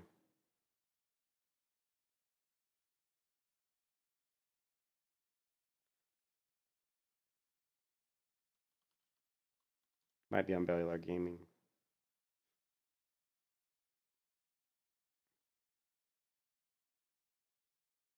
Nah, I don't see it. But what it was he was basically saying what would happen if World of Warcraft comes out with a new expansion and it bombs like Shadowlands. And basically, I think what would happen is what we all know. I mean, WoW's in serious trouble already. The reason Final Fantasy is selling out, and the reason people can't get onto the servers, is because all the people from WoW are leaving WoW to go play Final Fantasy. And Asmundouche is such a big streamer. I mean, he's got hundreds. He's got a couple 100,000. Maybe he's probably got a dedicated 30 or 4,000 people who watch him constantly. I wouldn't be surprised if Asmongold is directly responsible for 20 to 30,000 people just going to play Final Fantasy just because of him. I would not be surprised. And the reason I can say that is because Asmongold played in Classic WoW, played on the Faralina server, right? Well, he played on that server. When he left that server saw a huge drop. The faction balance on Faralina was pretty even. When he left Faralina and he was on the Alliance side, the Alliance faction decreased a ton. It was like 50% Alliance, 50% Horde. When Asmongold left, it dropped to like 30% Alliance, 70% Horde. So that's how much of an effect he had on the population on that server. It was huge. I mean, it was huge. So, clips again. What happened to our story? My honest thoughts on the new cinematic. How do we deal with Sylvanas' story? What is Blizzard's real deadline for change? That may be the video. You can see I watched it. Needed to be able to go the distance more. Almost like the old, expansion. Fool me once, shame on you. Fool me twice, shame on me. Expansion. Said, do you think Blizzard can't afford to fail next expansion? Here it is. Fool me once, shame on you. Fool me twice, shame on me. Fool me 3 times, shame on both of us. Yeah. And we've talked about the idea of the WoW patches it almost feels like ticks and talks. Almost like the old, Intel cycle before they couldn't get out of their 10 nanometer process. And yeah, Shadowlands needed to be able to go the distance more. They needed to be able to ship Shadowlands without the issues of Covenants and without Torghast being borked. That's what they needed to do. They didn't. I think if the next expansion has big issues, So here's what I was talking about. think we will see shit hit the fan in some way. So Beller's just saying he thinks if the next expansion comes out and it's a big failure, the shit's gonna hit the fan. I don't know if that's we'll see. Yeah, the story's terrible. The Blizzard or actual public admissions of sorry from Blizzard. It's kind of hard to say exactly what would happen, but they cannot afford. I don't want to say another stinker, but they cannot afford another expansion that is mired in controversy. We can't have another expansion where we're talking about ripcords or where we're talking about Azerite gear. Yeah. We just need to have it plain, simple, good. That's what we need. Yeah, I think the important thing to think about there, I think, is in terms of... I think that, that's a really good point, though, Shiny. To me, like, the visuals in WoW has gotten worse. Like to me, World of Warcraft visuals in Shadowlands went downhill, not up. Like, there were videos where people talked about how much they love the Shadowland graphics. I'm not one of those people. Like, if you look at Shadowlands, gear, and I'm hoping to find, like, a visual.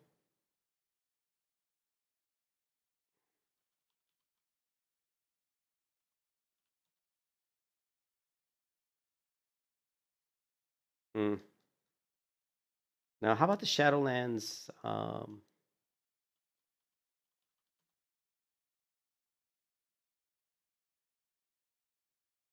This is going to be an interesting one here. 2001 World of Warcraft pre-alpha. Here's an evolution of WoW. This is going to be a good video here. This is pre-alpha. So if you watch this, what's cool about the gear sets in WoW look terrible because they're too ballooned. They're all bubbly. They just look terrible. And if you look at, like, if we go back to, and actually I want to show you the difference too. If we go back to Final Fantasy, I really want to show you that, and let's fire up World of Warcraft too. Let's have some fun here, and just to compare like the difference, right? I don't know if this is my retail account. Yeah, it is. Okay.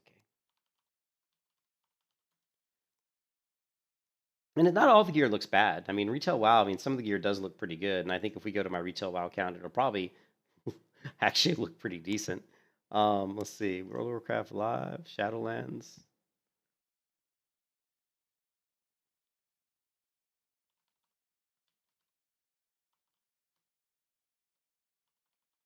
I have too many passwords, too many accounts.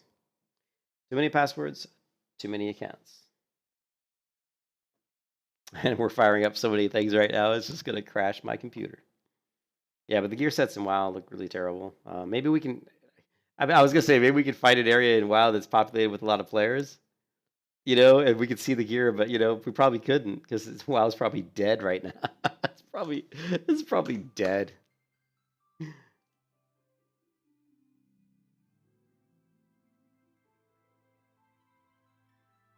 And let's be honest, my only character that I leveled, right, in, like, if we go to, it's probably Skywall, right? If we go to Skywall, where most of my characters are, the only character I ever leveled in Shadowlands was a Shadow Priest, right? And here she is. So actually, she doesn't have any clothes on. Maybe that, yeah, I think this is her. I don't know why she doesn't have any clothes on. She might have sent her clothes to somebody else, but... I don't know why she doesn't have clothes. She might have had like heirloom gear or something, and I mailed it to somebody else. I'm gonna guess that's what it was. But we're not gonna see it here, unfortunately. But we'll be able to see the world. But I'm in the Warlords of Draenor content. That's the other thing that's interesting too, is when you go from the different zones, they look different, right? Like, Warlords of Draenor looks like Warlords of Draenor. If you go to Shadowlands, it's gonna look like Shadowlands. So they kind of vary, which isn't always a good thing. Look how long it takes to load I mean, honestly, look how long it takes to load the game. It takes forever to load retail. Because of the retail game engine hasn't been updated in a while, to get stuff to look good, they let's see what the weight is. 33 is not bad. Is she really naked? Yeah, I guess she is. I don't know why she is. Here, let's get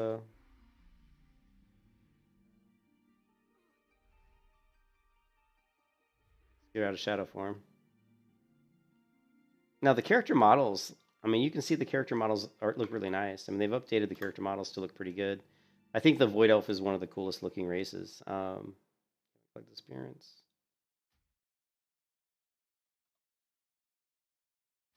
Just like freezing up. Oh my god. Do I have any kind of a chest armor?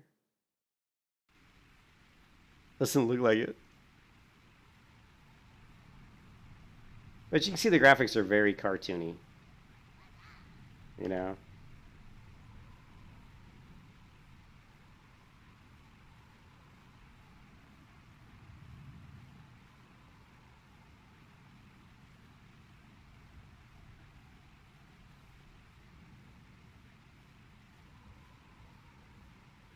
It doesn't look bad. I mean, it doesn't look bad.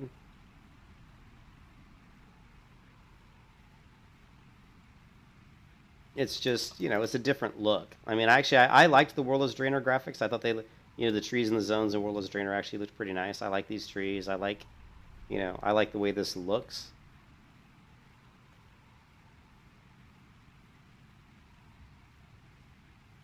But, you know, so this really doesn't show you, oh, we actually got rain going on too. Hard to see it though.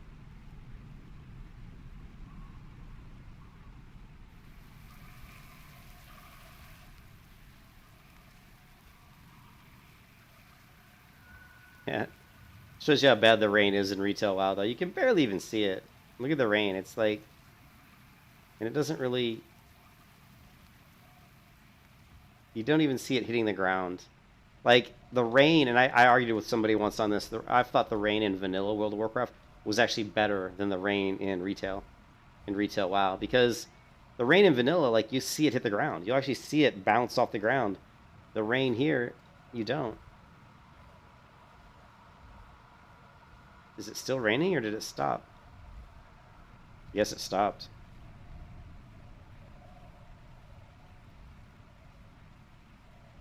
But very cartoony.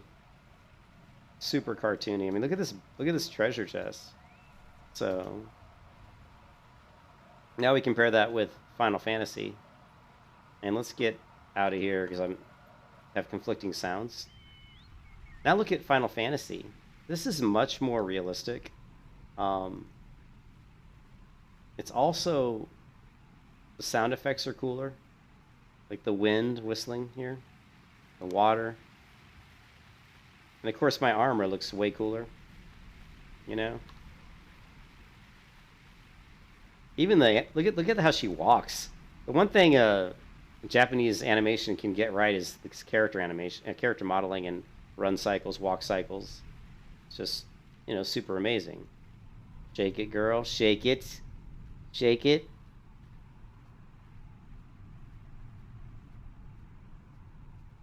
She's got her own little strut. You know, it's awesome. JRPGs, they know how to do animation. Right?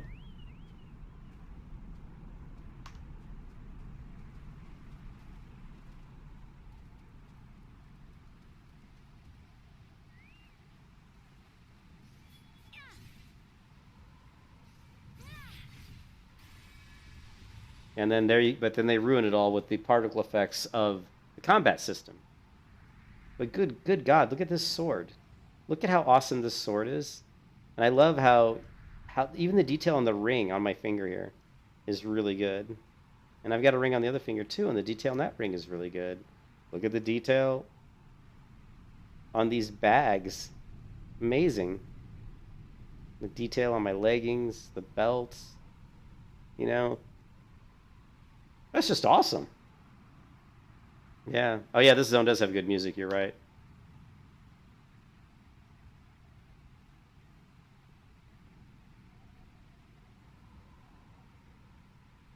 How come I don't hear it?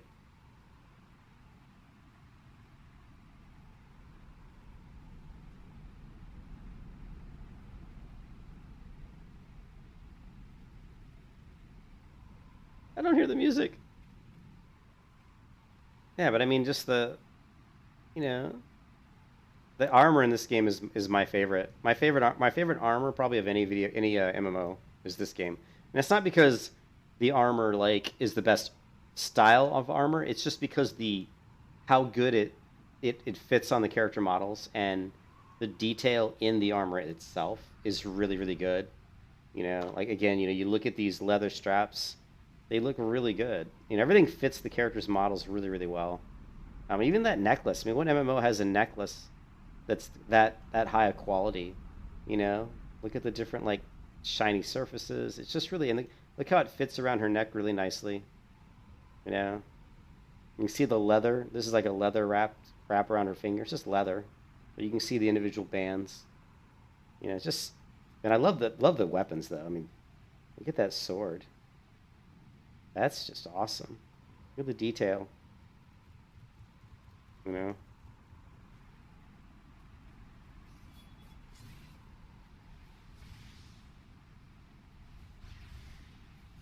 But then you got to go with all these really crazy, really weird particle effects, which I don't really understand why they do that. But that's, and it's a Japanese game,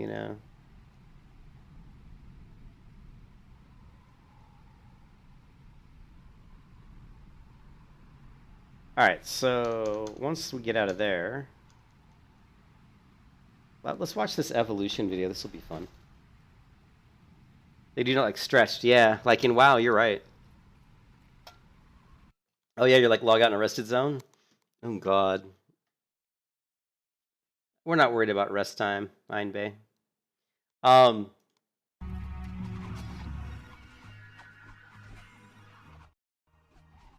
So this is World of Warcraft pre-alpha.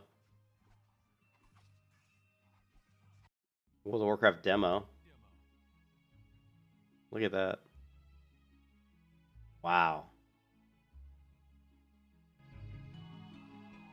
Look at that. Look at how small the monitor set the graphics are.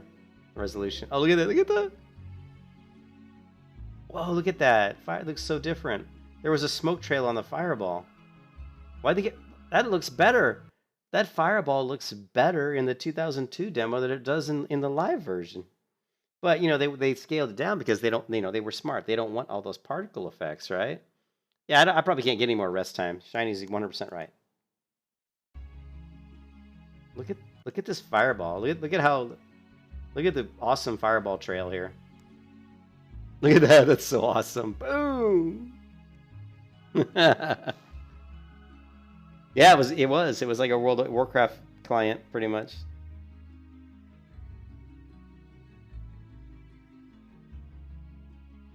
I wonder if the 2002 client, if they rebuilt the whole client here. I don't know. I don't think they did. But 2003 World of Warcraft Alpha. Now you're getting more like, this looks more like, retail WoW now, or, classic WoW. Map's different.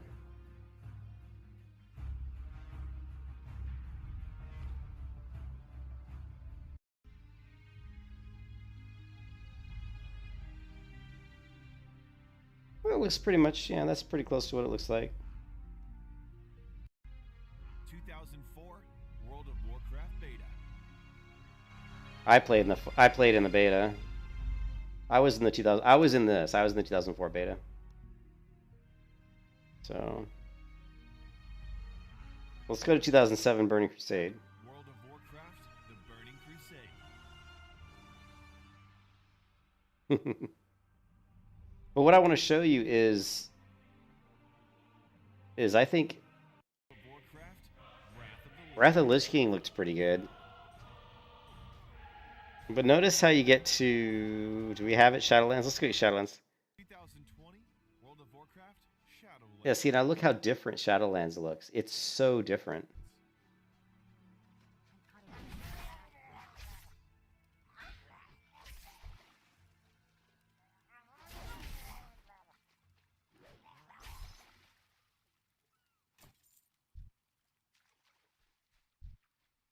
It's so different. Here's Battle for Azeroth. World of Warcraft Battle for Azeroth.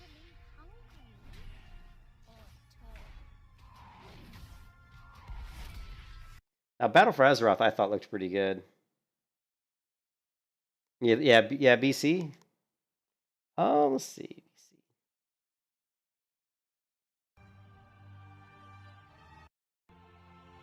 Yeah, unfortunately, that's not a really good. This isn't a really good representation of Burning Crusade. Just showing the Dark Portal. He should have shown like in some of the major cities, like and Chatrath and stuff. And this video doesn't do a good job of showing like more like of the major areas that probably have the most up-to-date graphics. But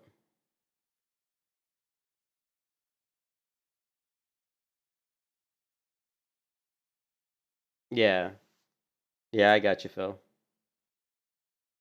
Yeah, the one thing about, and actually Shiny brings up a good point, and I mentioned it earlier, that in World of Warcraft, like there's some really bad things with World of Warcraft. One of those things is that if you go to different parts of the world, it is going to have older graphics. I mean, I don't know if they've probably updated the game engine and stuff and updated maybe the textures. So you might have better textures, but they haven't updated the models of the zones. So if you go to like if you go to like Stormwind, it's probably doesn't, they have updated Stormwind, but some of the areas are not going to be as updated as if when you walk into Shadowlands, which are all brand new areas. So they're going to look completely different. Yeah, but one of the worst things about World of Warcraft is if you played in, for example, Wrath of the Lich King, or let's say you played in Burning Crusade, then you left the game, then you came back in like Mist of Pandaria, you wouldn't even know how to hardly play the game anymore. The talent trees would be completely different. Your skills would be reset. The play styles, the strengths of your character would be completely different. Everything about your character would probably be so different that you would be completely lost. It's like coming back and playing an entirely new game. And Final Fantasy is not really like that, at least not from what I've seen so far. And Guild Wars 2 is definitely like that. I've left Guild Wars 2 for a year or even 2 years. I didn't come back, and it's pretty much the same game. So, but yeah, I'm not a fan of the Shadowland graphics. Like if you go to Shadowlands, uh, I'm. This is like the teaching you how to play the game, but you know.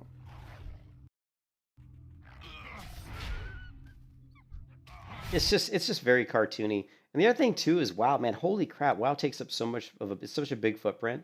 I can't imagine how much space on my hard drive it takes up, but I'm sure it's massive. Like you saw how I have a fast computer. It takes forever to load World of Warcraft. If I go to World of Warcraft, the retail on my hard drive here, right? If we go to what, retail? How big? I don't know if all the files are in the retail folder. It's not. Here, data. They're probably shared data though. But I mean, we're looking at 76 gig. Oh. What?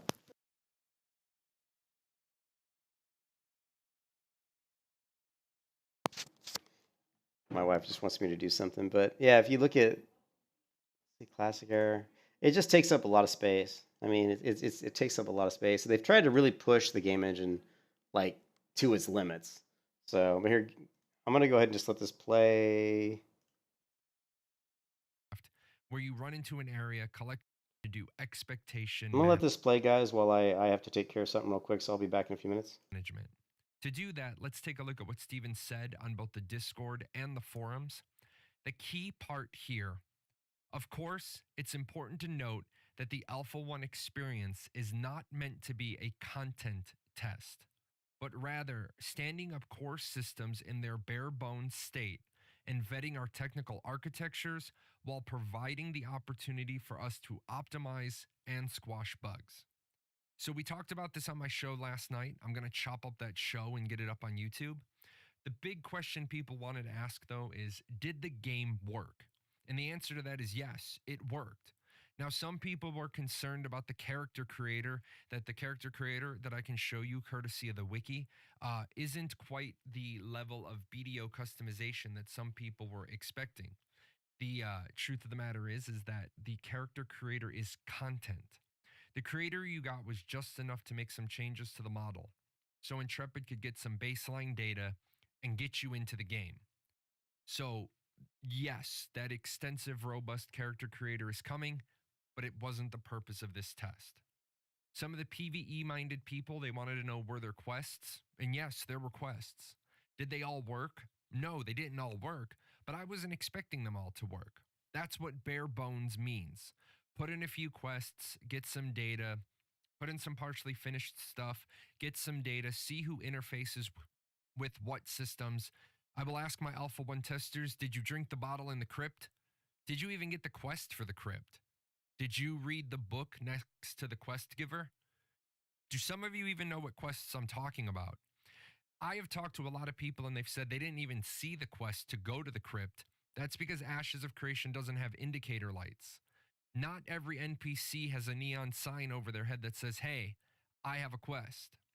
Some NPCs will give you a quest if you talk to them. Some NPCs will give you a quest if you talk to them after you talk to other NPCs. This isn't going to be a game like Final Fantasy XIV or World of Warcraft, where you run into an area, collect up all the quests, go do those, and then you come back to a quest hub until they send you to the next quest hub. Some of the quests will take you off to the other side of the map. Where is all this ice coming from? What is starting these fires? Those quests probably had 40 or more minutes of travel time attached to them. That's what Intrepid's talking about when they say the questing in Ashes is going to be immersive. You will be going on adventures, not just doing mindless quests just outside the city gates. For the combat related people, specifically the PvPers, I do want to talk about combat for a second. I've seen a lot of people wanting to know about the combat. I will tell you right now, the combat is still bare bones. Does the combat feel good? That is a very subjective question, but I'm going to say this. No, the combat doesn't feel good, nor was I expecting it to feel good. The combat feels like... All right, I'm done. I had to do something for my wife. We've got a really jerk neighbor who just moved in about 2 weeks ago, and he keeps playing his TV with some sort of like surround sound system, super loud, and it's literally vibrating our floor. And we've put in like multiple complaints. We're not the only one. Other people complain too, and he's still doing it. He's gonna get his butt kicked out of this complex if he doesn't clean it up. But yeah, yeah, I'm Bay True. When you play, yeah, if you play, it's just it changes so much. So you did that Final Fantasy 14 and Morgan benchmark today. Unfortunately, no new graphic options. All right, well, we're gonna go one more last video that I want to talk about, which is kind of the video I really wanted to talk about for this stream in general, which is this tank class all skills alpha 1 preview that Wolfheart FPS created today. I don't know, a couple hours ago, maybe 3 hours ago now. And he goes through the tank class and kind of the skills that he has at, I think, whatever level he's is, like 15 or so. And I think it's a really interesting video. So let's check it out. Thank you guys for stopping in. In this video, I'm going to show you guys all of the tank abilities that we currently have access to in this alpha preview weekend. The actual alpha 1 starts on July 14th, so we still have a couple days, but I figured it'd be a great time to put out a video while we wait for that to actually occur. So right now on this server, all the devs are testing out sieges. Unfortunately, I wasn't included. I couldn't get close enough to the siege registration officer because there's so many people trying to participate. And that's a problem. They have physics turned on for NPCs. So if you for other players, so if you're like trying to talk to an NPC and there's like 10 or 20 other people around that NPC, you're not even gonna be able to walk through them to speak with the NPC. So they need to fix that. They need to turn off, and all that is physics collision. So you can easily turn that off in the game engine itself. I mean, in the Unreal. I mean, they're using Unreal Engine 4 for this game, so they just need to go in and for those characters, for other characters, they need to turn off collision. So.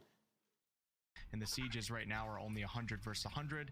So I decided to take my little mount over here to this peninsula place and show you guys all these tank abilities. Now, please keep in mind that everything is in a very, very unfinished state in this game. And the abilities that you're going to see for the tank, these aren't even necessarily final abilities. There's many abilities that are missing. You're going to notice that there's not like a basic taunt for the tank. And some people are going to get angry and say, well, where's the taunt? It's a tank. Well, it's just not in the game yet. So just keep that in mind. I'm showing you guys what we have access to right now. So as you guys can see, there's 3 different skill trees that we can go down. I'm currently at level 15. Thanks to the devs, everybody got boosted today.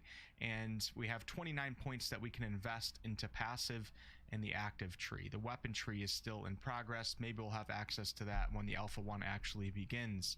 So I'm going to show you guys the active skill tree first because that's more fun, and then at the end I'll go over all of the passive skills. So the first skill in the active tree is called Onslaught, and we can put 3 points into Onslaught if we think that it's worth it. At rank 1, Onslaught will charge and deal damage to your target, so this is a distance closing attack. It's pretty good. At rank 2, you reduce the target's attack damage temporarily, which kind of makes you a bit tanky, and then at rank 3, you actually knock down the target. So it's your choice if you want to investigate points all 3 into Onslaught, or maybe you only just want it to close distance, and then you have points for other abilities that you can invest into. You guys will also notice that there's different tiers here, and if we want to unlock the 3rd tier of skills right now, we need 10 points invested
into any of these abilities for that. It actually has a pretty good range. Bam. So there.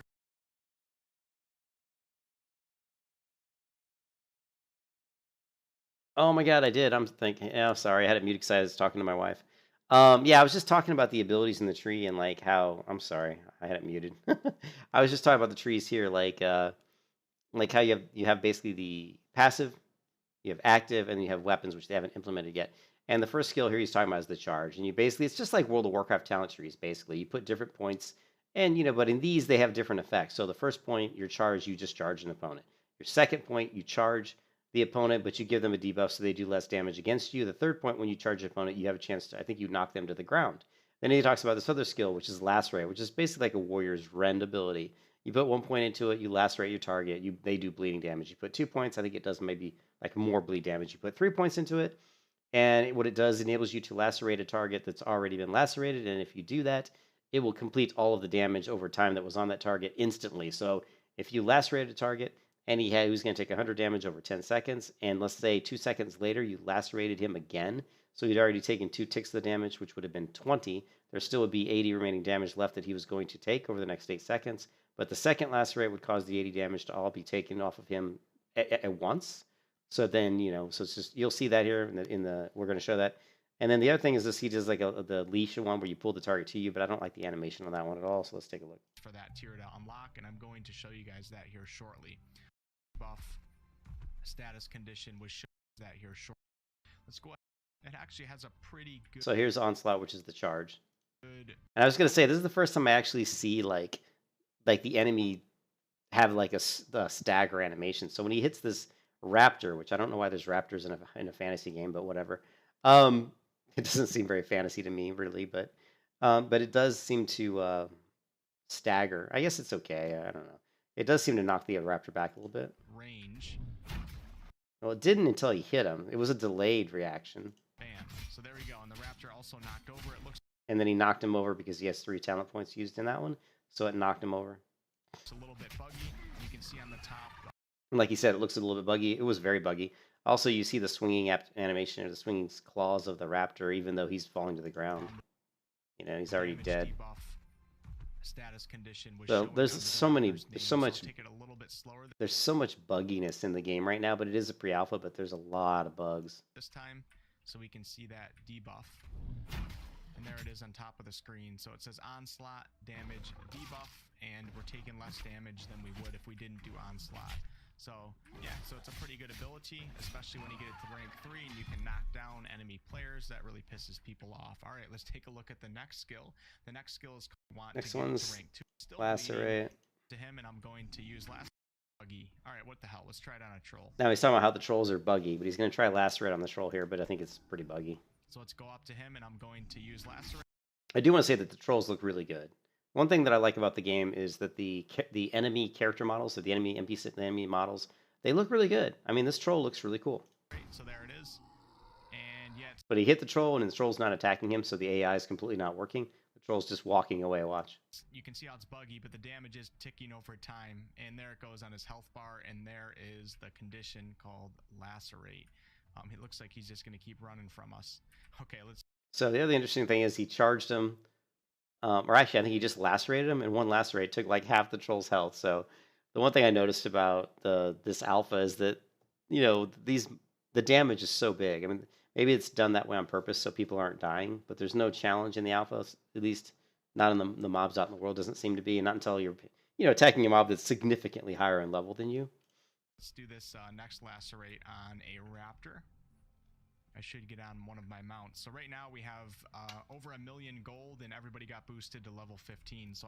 So he boosted everybody. He boosted, like, Steven boosted everybody to 15, gave him a bunch of money, and then look, he gave him all the mounts, which I think is just, again, I'm not really a fan of that, because you're taking away the novelty of finding stuff for the first time or mounting up on a mount in game when the game has been released. Now it's like he can mount up and ride around on every single mount that's in the game right now. So when the game releases, he already knows what every mount looks like because he's already had them. And again, I don't agree with that at all. I think that's stupid. All of the mounts right here that are in the game, some of them are actually pretty cool. All right, come here, Mr. Raptor. We'll do a quick lacerate.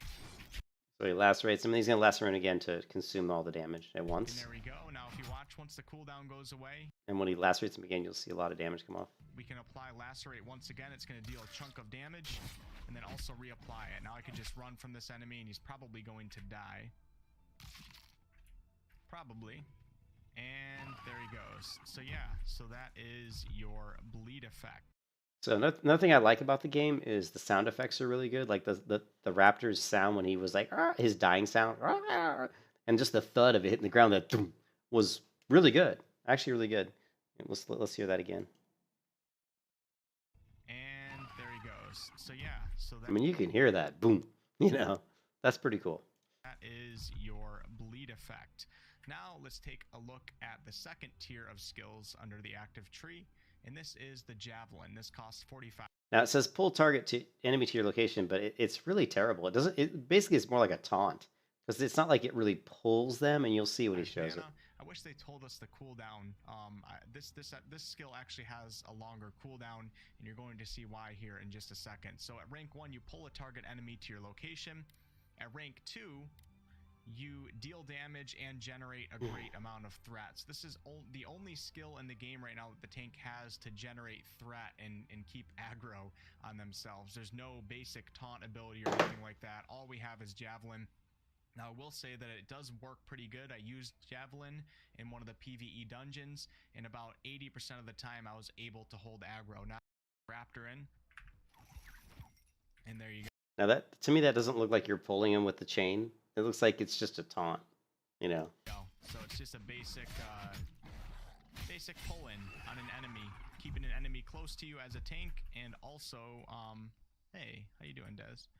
And also keeping enemies focused on you because you're the tank and you don't want them attacking your healer. So it's a pretty good ability. Let's go ahead and do it again on this beach troll. And it bugged out right there. The beach trolls are so buggy right now. Yeah, let me just remind you guys that the game is in a very unfinished state. This is the tech alpha, so I wouldn't judge these things too harshly. If we get to alpha 2 and the betas and things haven't changed, then we can start getting really serious with our yeah, I know they don't even have a taunt. Complaints. All right, let's do it on this raptor right here. So but watch when he pulls him. You see like a chain or something, or a rope. I don't know, a chain, I guess. It's not like he's really pulling him to him. It's more like it's just hitting him and making him come towards him. It's really just like a taunt, really. I mean, it's not like it's not like the raptor came any quicker to him than he would if he just aggroed and decided to attack him. Pull him in, and there we go. You know, he just kind of walked forward. And it was a little bit. When someone says you're going to pull somebody to you, I always think it's going to be almost like, you know, fast. Like it's going to pull him over quick. You know, like it's like the rope is actually attached to him and you're dragging him to you. That's not what this looks like to me. So I'm not really I don't think this ability really looks that good. He's gone. All right, beautiful. I don't think it really looks that good. Javelin, the only skill that us tanks have to try to generate threat on that were initially struck to yourself. So it's Resounding smash, strike enemies in front of you, deal additional effect after short delay to any targets that were initially struck. The delayed hit deals it. So that's kind of weird. You're going to strike enemies in front of you, then they're going to get an additional damage. The delayed hit returns mana. And the other thing that's weird is the tank class uses mana to use their abilities, so we don't know if that's going to change to energy. But for whatever reason, the tank is using mana as its resource. I'm going to opportunity to attack multiple enemies in front of you. It does work on multiple enemies. I would like to say again, the trolls are really cool looking. This troll's club is very cool looking, and this troll is just really, really cool. I'm going to go into the. I wish we had better lighting. It seems really dark. The action combat system. You guys can see there's a reticle now. Oh, we got going to. And that's interesting too, because there is a way where kind of a la Guild Wars 2, where you can turn on, I believe, like the action camera or the action combat system, as he calls it, where basically just gives you the reticle. So it's not. I don't think it's tab targeting, and I don't think hopefully it's just mouse look at that point, meaning that if you move your mouse left and right, the screen's turning left and right. So he shouldn't be right clicking on the screen to turn the screen here, which is great. That's great because I much prefer mouse look. In front of you, come here, brother. I'm gonna go into. You see that he had. View. Come here. See the cursor? He's got the cursor right here. But then he switches to action mode or something, and the cursor disappears, which means then he's just moving his mouse probably left and right, and the screen's turning, which is much, much better. That's your typical combat system like you'd have in Terra or Black Desert, whatever. Brother, I'm going to go into the the action combat system. You guys can see there's a reticle now. I don't know why they have the reticle. They should get rid. They don't need the reticle. This should just go. Should be removed from the game. That's stupid. The ground right there. We have a reticle. This is very unfinished. Also, it's still kind of cool. Yeah, it needs to be removed. Well. And let's go ahead and do a resounding smash. But yeah, these trolls look sweet. And there we go. We did 75 damage. Now there, see the sparks look like they're hitting the head, but I just think it's. I don't know. I mean, there's also this smoke again. But both of them, and then it also did damage. Those trolls look neat. And shortly after that, so not bad to also did damage again shortly after that. Did 75 damage to both. We have a reticle. See it again at regular speed. Also, it's still kind of cool though. I hope they can get it working well. And let's go ahead and do a resounding smash. And there we go. We did 75 damage to both of them, and then it also did damage again. So that part of the combat right there is the coolest thing I've seen in Ash's Creation so far, because it looked like, you know, his contact was contacting the enemies on their head. It looked correct. The sound effects were good. The death animations of these trolls are really good. Their clubs are fantastic. Everything, you know, their backs look a little bit weird. You know, like folded skin looks a little too stiff to me. I think they would have been better served to maybe cover their bodies with some cloth, maybe so that the skin wasn't so visible, because it just looks a little static. But yeah, that looks pretty cool, and the fact that you had action mode is really cool. And shortly after that, so not bad to have some form of skill that you can do to hit multiple enemies. All right, on to the next one. And of course, that skill. I mean, the resounding smash is basically exactly like Shockwave, not like a Shockwave on a warrior in World of Warcraft retail. I'm gonna go ahead and get rid of resounding smash. And this one is Bulwark, which costs 35 mana, and at rank 1 you bash enemies in front of you twice. The second attack temporarily grants increased block chance. Rank 2, additional increased block chance. And rank 3, the second attack knocks down enemies. So we're going to want our shield probably with this one. This one's a very tanky skill. I have to use the If shield. you're just trying to not die and you're trying to hold aggro, you're going to do Bulwark as many times as you can, attacks. So for now. And well, I guess we'll go up to this crab and we'll just do Bulwark. Here we go. Why do MMOs always have crabs? So there it is. Just kind of looks like a double shield smash, and then we have a better chance of blocking an attack. Yeah, I remember seeing this animation for the shield smash on their demo, the Ashes Creation demo, where they were just showing skills of the classes. And I remember thinking that the movement of the shield looked really bad. So let's watch this again. It looks like really terrible. All right, let's take a look. I remember thinking that it looked awful. Let's see what it looks like in actual use against a mob. And I guess we'll go up to this crab and we'll just do bulwark. Here we go. So there it is. Just kind of looks like a double shield. Yeah, it just looks weird. We have a better chance of blocking an attack. It's got a long cooldown though. Look at the cooldown go down. Look at how long the cooldown is. Here we go. Now Yeah, it's kind of weird looking. These attacks. Okay. Well, it's. What's funny is you did see the stagger animation there. It hit him, and he actually went, "Oh," and moved back, which we didn't see any of that. We didn't see any of that earlier. In my other tests, it seems to work, but when I need it to work, it doesn't want to work. So, come here, Mr. Raptor. One thing I noticed is the combat here looks so much better than the other video that I watched. Like the sparks, yes, the sparks, ashes of spark creation are actually hitting the bodies correctly, unlike it was on his dwarf when he was playing his dwarf earlier. So the combat looks a lot better here. There we go, and then bam, now let's see if we can block something.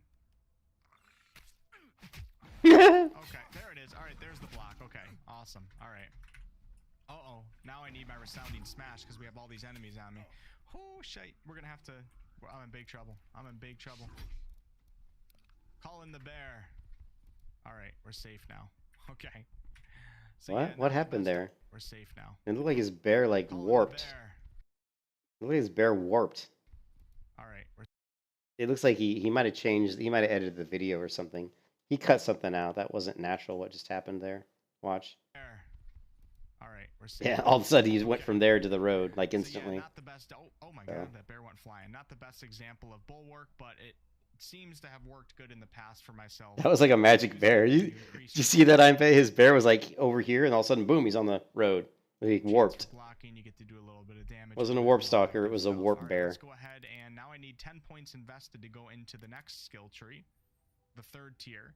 And here we go. We have weapon toss. So this is a rank having this. It's nice to be able to actually do damage to a target. Yeah, moonwalk. Close the distance or pull them closer to you. So if somebody's rolling away or running away, man, my speech is bad tonight. You can just go ahead and do a weapon toss. So let's try it on this raptor. And there it is. And it. That is the dumbest looking animation. Why? The thing in Ashes is they do all these weird spinning moves. Like you have to be like a ballerina. Like it's like. You're just going to throw your weapon. You don't have to do a 360 spin, right? Watch this. And do a weapon toss, so let's try it on this raptor. I mean, he literally did almost like a 360 spin. And it also exploded right there. And you can see that, right? If you go Ashes of Creation, sample, weapon abilities or something.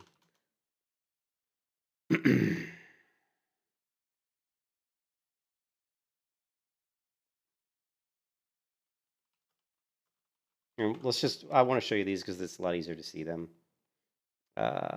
Where is Ashes Creation? Where's their freaking YouTube? I'm just trying to find the Ashes of Creation YouTube. Ashes of Creation tech talk. I don't know. Give me. Here we go. All right. So we got Ashes of Creation. We go to videos and let's take a look. We've got creation preview, the cleric. Here's early combat footage. Where's the one I'm looking for?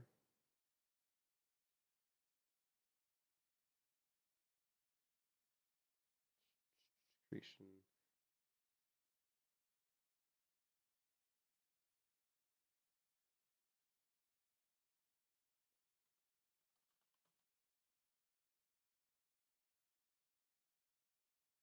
First look action combat 2 years ago.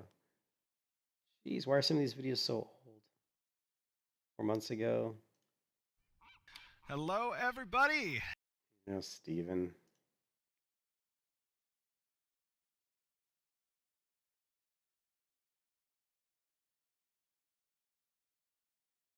Here it is. This is it, I think. And this is the video I was looking for. So here it'll show you the different animations of the tank. You see, I've seen him at me stuck. It's yeah. Here you'll see the animations, but they're really just, you'll see they're pretty bad. And first of that gear, those helmets just look so bad. Notice how they look like they don't seem to fit their face correctly. I wish we could get it like really zoomed in. Here we go, perfect. Yeah, you can see that the skin and the metal doesn't look real. Like they've tried to go with armor that looks more realistic. Like you've got the specular light reflections, right? So it looks metallic, right? You can see that it kind of looks metallic. But then when you look at the skin of the character, it doesn't look like, it's not realistic enough. So you have this disparaging difference between the armor and the skin, and it's very jarring, and it doesn't look right. It's like this helmet was made in a different game than this character model was made in. And you see that in a lot of games, but it's really bad in Ashes. It just does not look good, right? He's a little bit better, but they need a lot more detail in the characters' faces if they're going to make the armor look this kind of metallic, you know?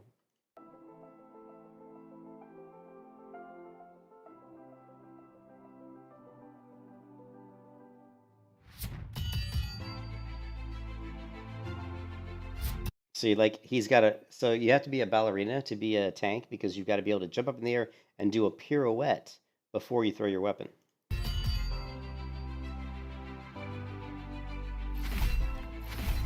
And there's that weird bulwark. It's the second swing that bothers me. The first one looks okay. The first smash of the shield looks okay. But the second one looks odd. It's like she doesn't extend her left arm enough on the second one. It's like she only extends it part of the way. It looks weird. Yeah, the armor is really weird. See, like her arm never extended on that second shield smash. I mean, it doesn't even look like the shield hits the enemy. Ultimate defense.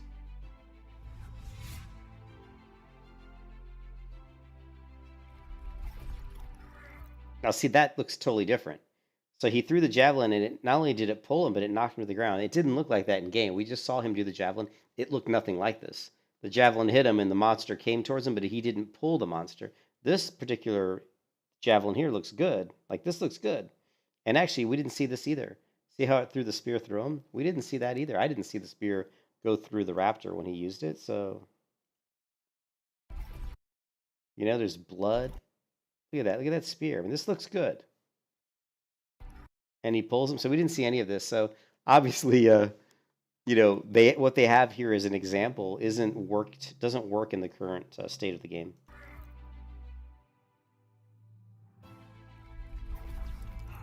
Yeah, but once again, that helmet just looks god awful. It's like you have a bucket on your head.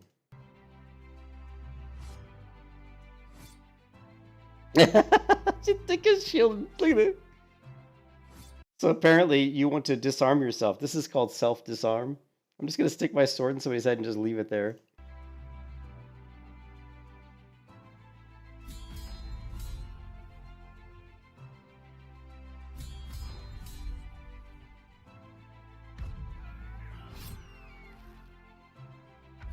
And this doesn't, the onslaught in the game doesn't look anything like this either.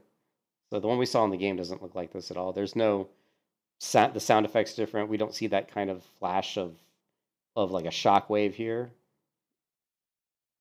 We don't see this either. Maybe we do.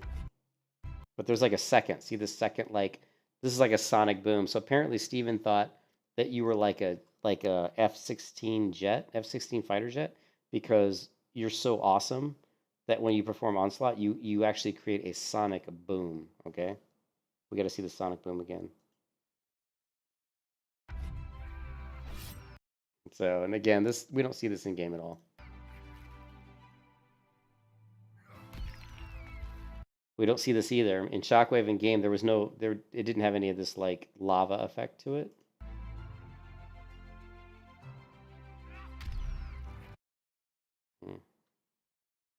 Weird. Although I don't think it was called Shockwave, was it? I don't think it was called Shockwave. Yeah. I think it was a different skill. Yeah, but all these abilities have like a fire element to them, which is interesting. I don't remember seeing that in the game. So let's go back. I'm curious. Where was it? Oh, I guess I closed it. Here, let's duplicate this one.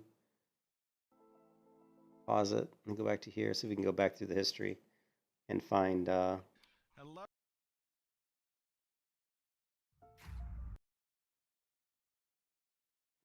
if we had Yeah, here we go. right in the area, it would go back into tab targeting for now. Okay, awesome. All right. So that was his shield block. Tier. And here we go. We have weapon toss. Weapon toss. This is a ranged attack for an area effect. Then deal additional damage. Yeah, see, he did. Here's resounding smash, right? We got pounded into the ground right there. We have a reticle. This is very unfinished, so not bad to have some form. So let's see the resounding smash, because it didn't look like it did. Does he do it again now? The next one that you can do to hit reticle now. Oh, we got pounded into the ground right there. We have a reticle. This is very unfinished also. It's still kind of cool though. I hope they can get it working well. And let's go ahead and do a resounding smash. And there we go. We did 7. Yeah, so all it did with the resounding smash is it did just a little effect, but it was nothing like what we just saw. Where'd it go here?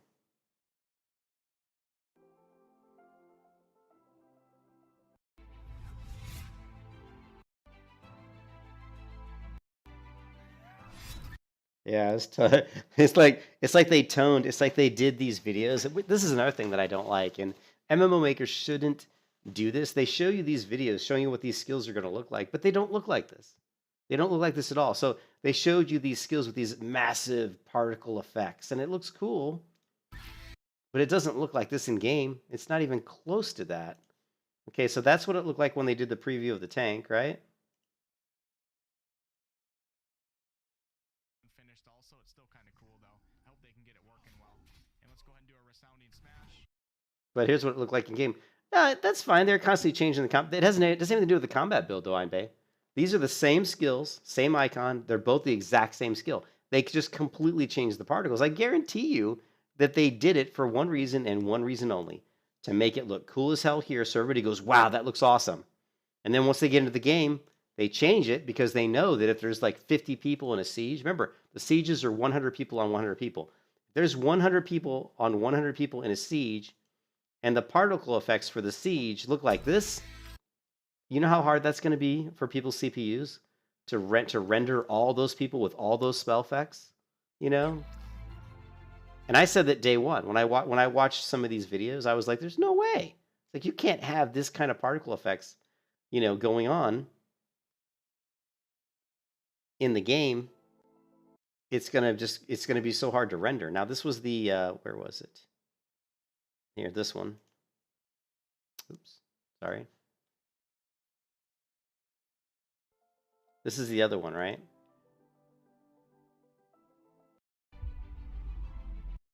And this is the other one that I talked about where, look at this animation. There's no way they're gonna, and I knew when I saw this in the demo, I was like, there's no way that this is gonna be what it looks like in the final version of the game. There's just no way, because it's too much, right? Check this out.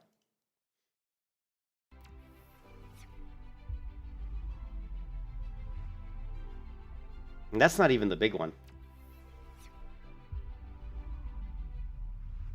And that looks, and again, they're doing the ballerinas floating up in the air. Just what? Okay. Again, the armor looks like shit. Stupid. I don't know what this explosion thing is at the end of this animation. Like the drain essence looks pretty cool. I just don't know what the, like that part of it looks pretty cool. I don't know what the end where he kind of goes up in the air and does something like this. I don't know the purpose of this. I guess what it says, it's converting their health into mana. So the first part is you shoot them, you're draining their health, and the second part is you floating up into the air and doing this, and and then that's the part where it restores it to you. I think that's what it is, right?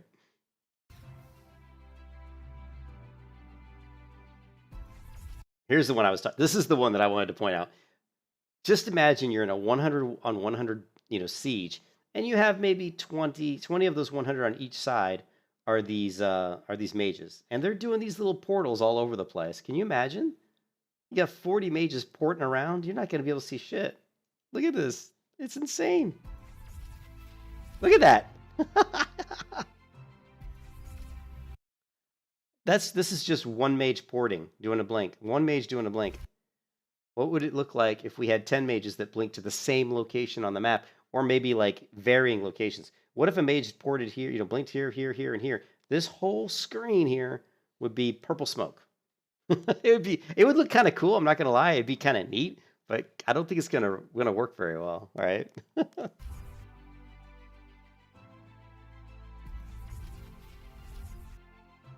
I mean, I'm not gonna lie, that blink's pretty cool looking, but it's just too much. You can't have that much particles going on in an MMO when you have like hundreds of people.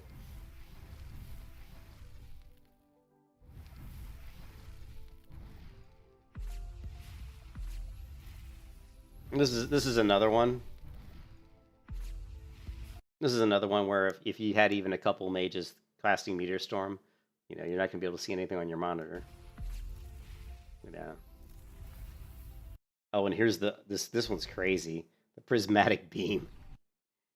This one's weird.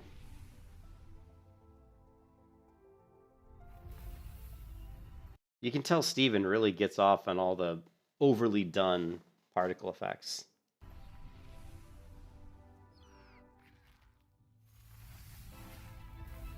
The lightning's pretty cool. I don't know why you have to float in the air to do anything, though.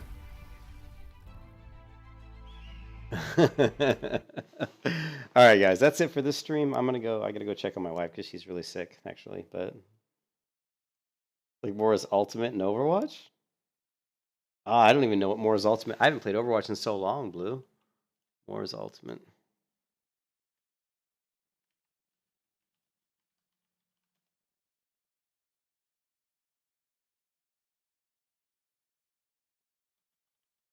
I haven't even played. I don't even know this. I don't even know what this character is.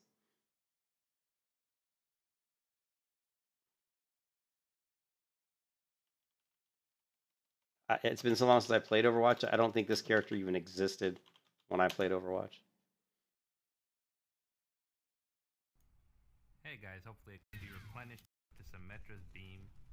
It will seems to be pretty decent, at least at keeping yourself alive, especially with the range advantage you have. Now at the 15-meter mark, you can see her heal. It does not reach 20. Have a delay sometimes. The orb can be used for either damage purposes or healing purposes, but you have to choose one. It has a 10-second cooldown, and her shift isn't a port. It's not really a blink. It's more of and invulnerable. You cannot be damaged in this form. It is very that as well. Her range on her range, and this is 30 meters away from the bot. See, that looks pretty cool, actually. Ultimate seems to have a 30-meter range on either healing or damage. That actually looks pretty cool. But I haven't played Overwatch in God knows. It's been so long. 4 years ago. Look at that, dude. Oh, this is my first game ever in Overwatch. Wow.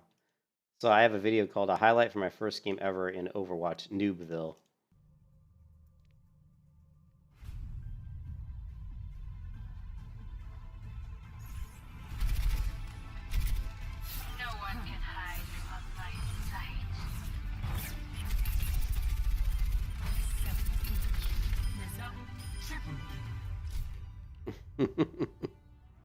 Okay, there you go. Me playing Overwatch 5 years ago. 5 years ago.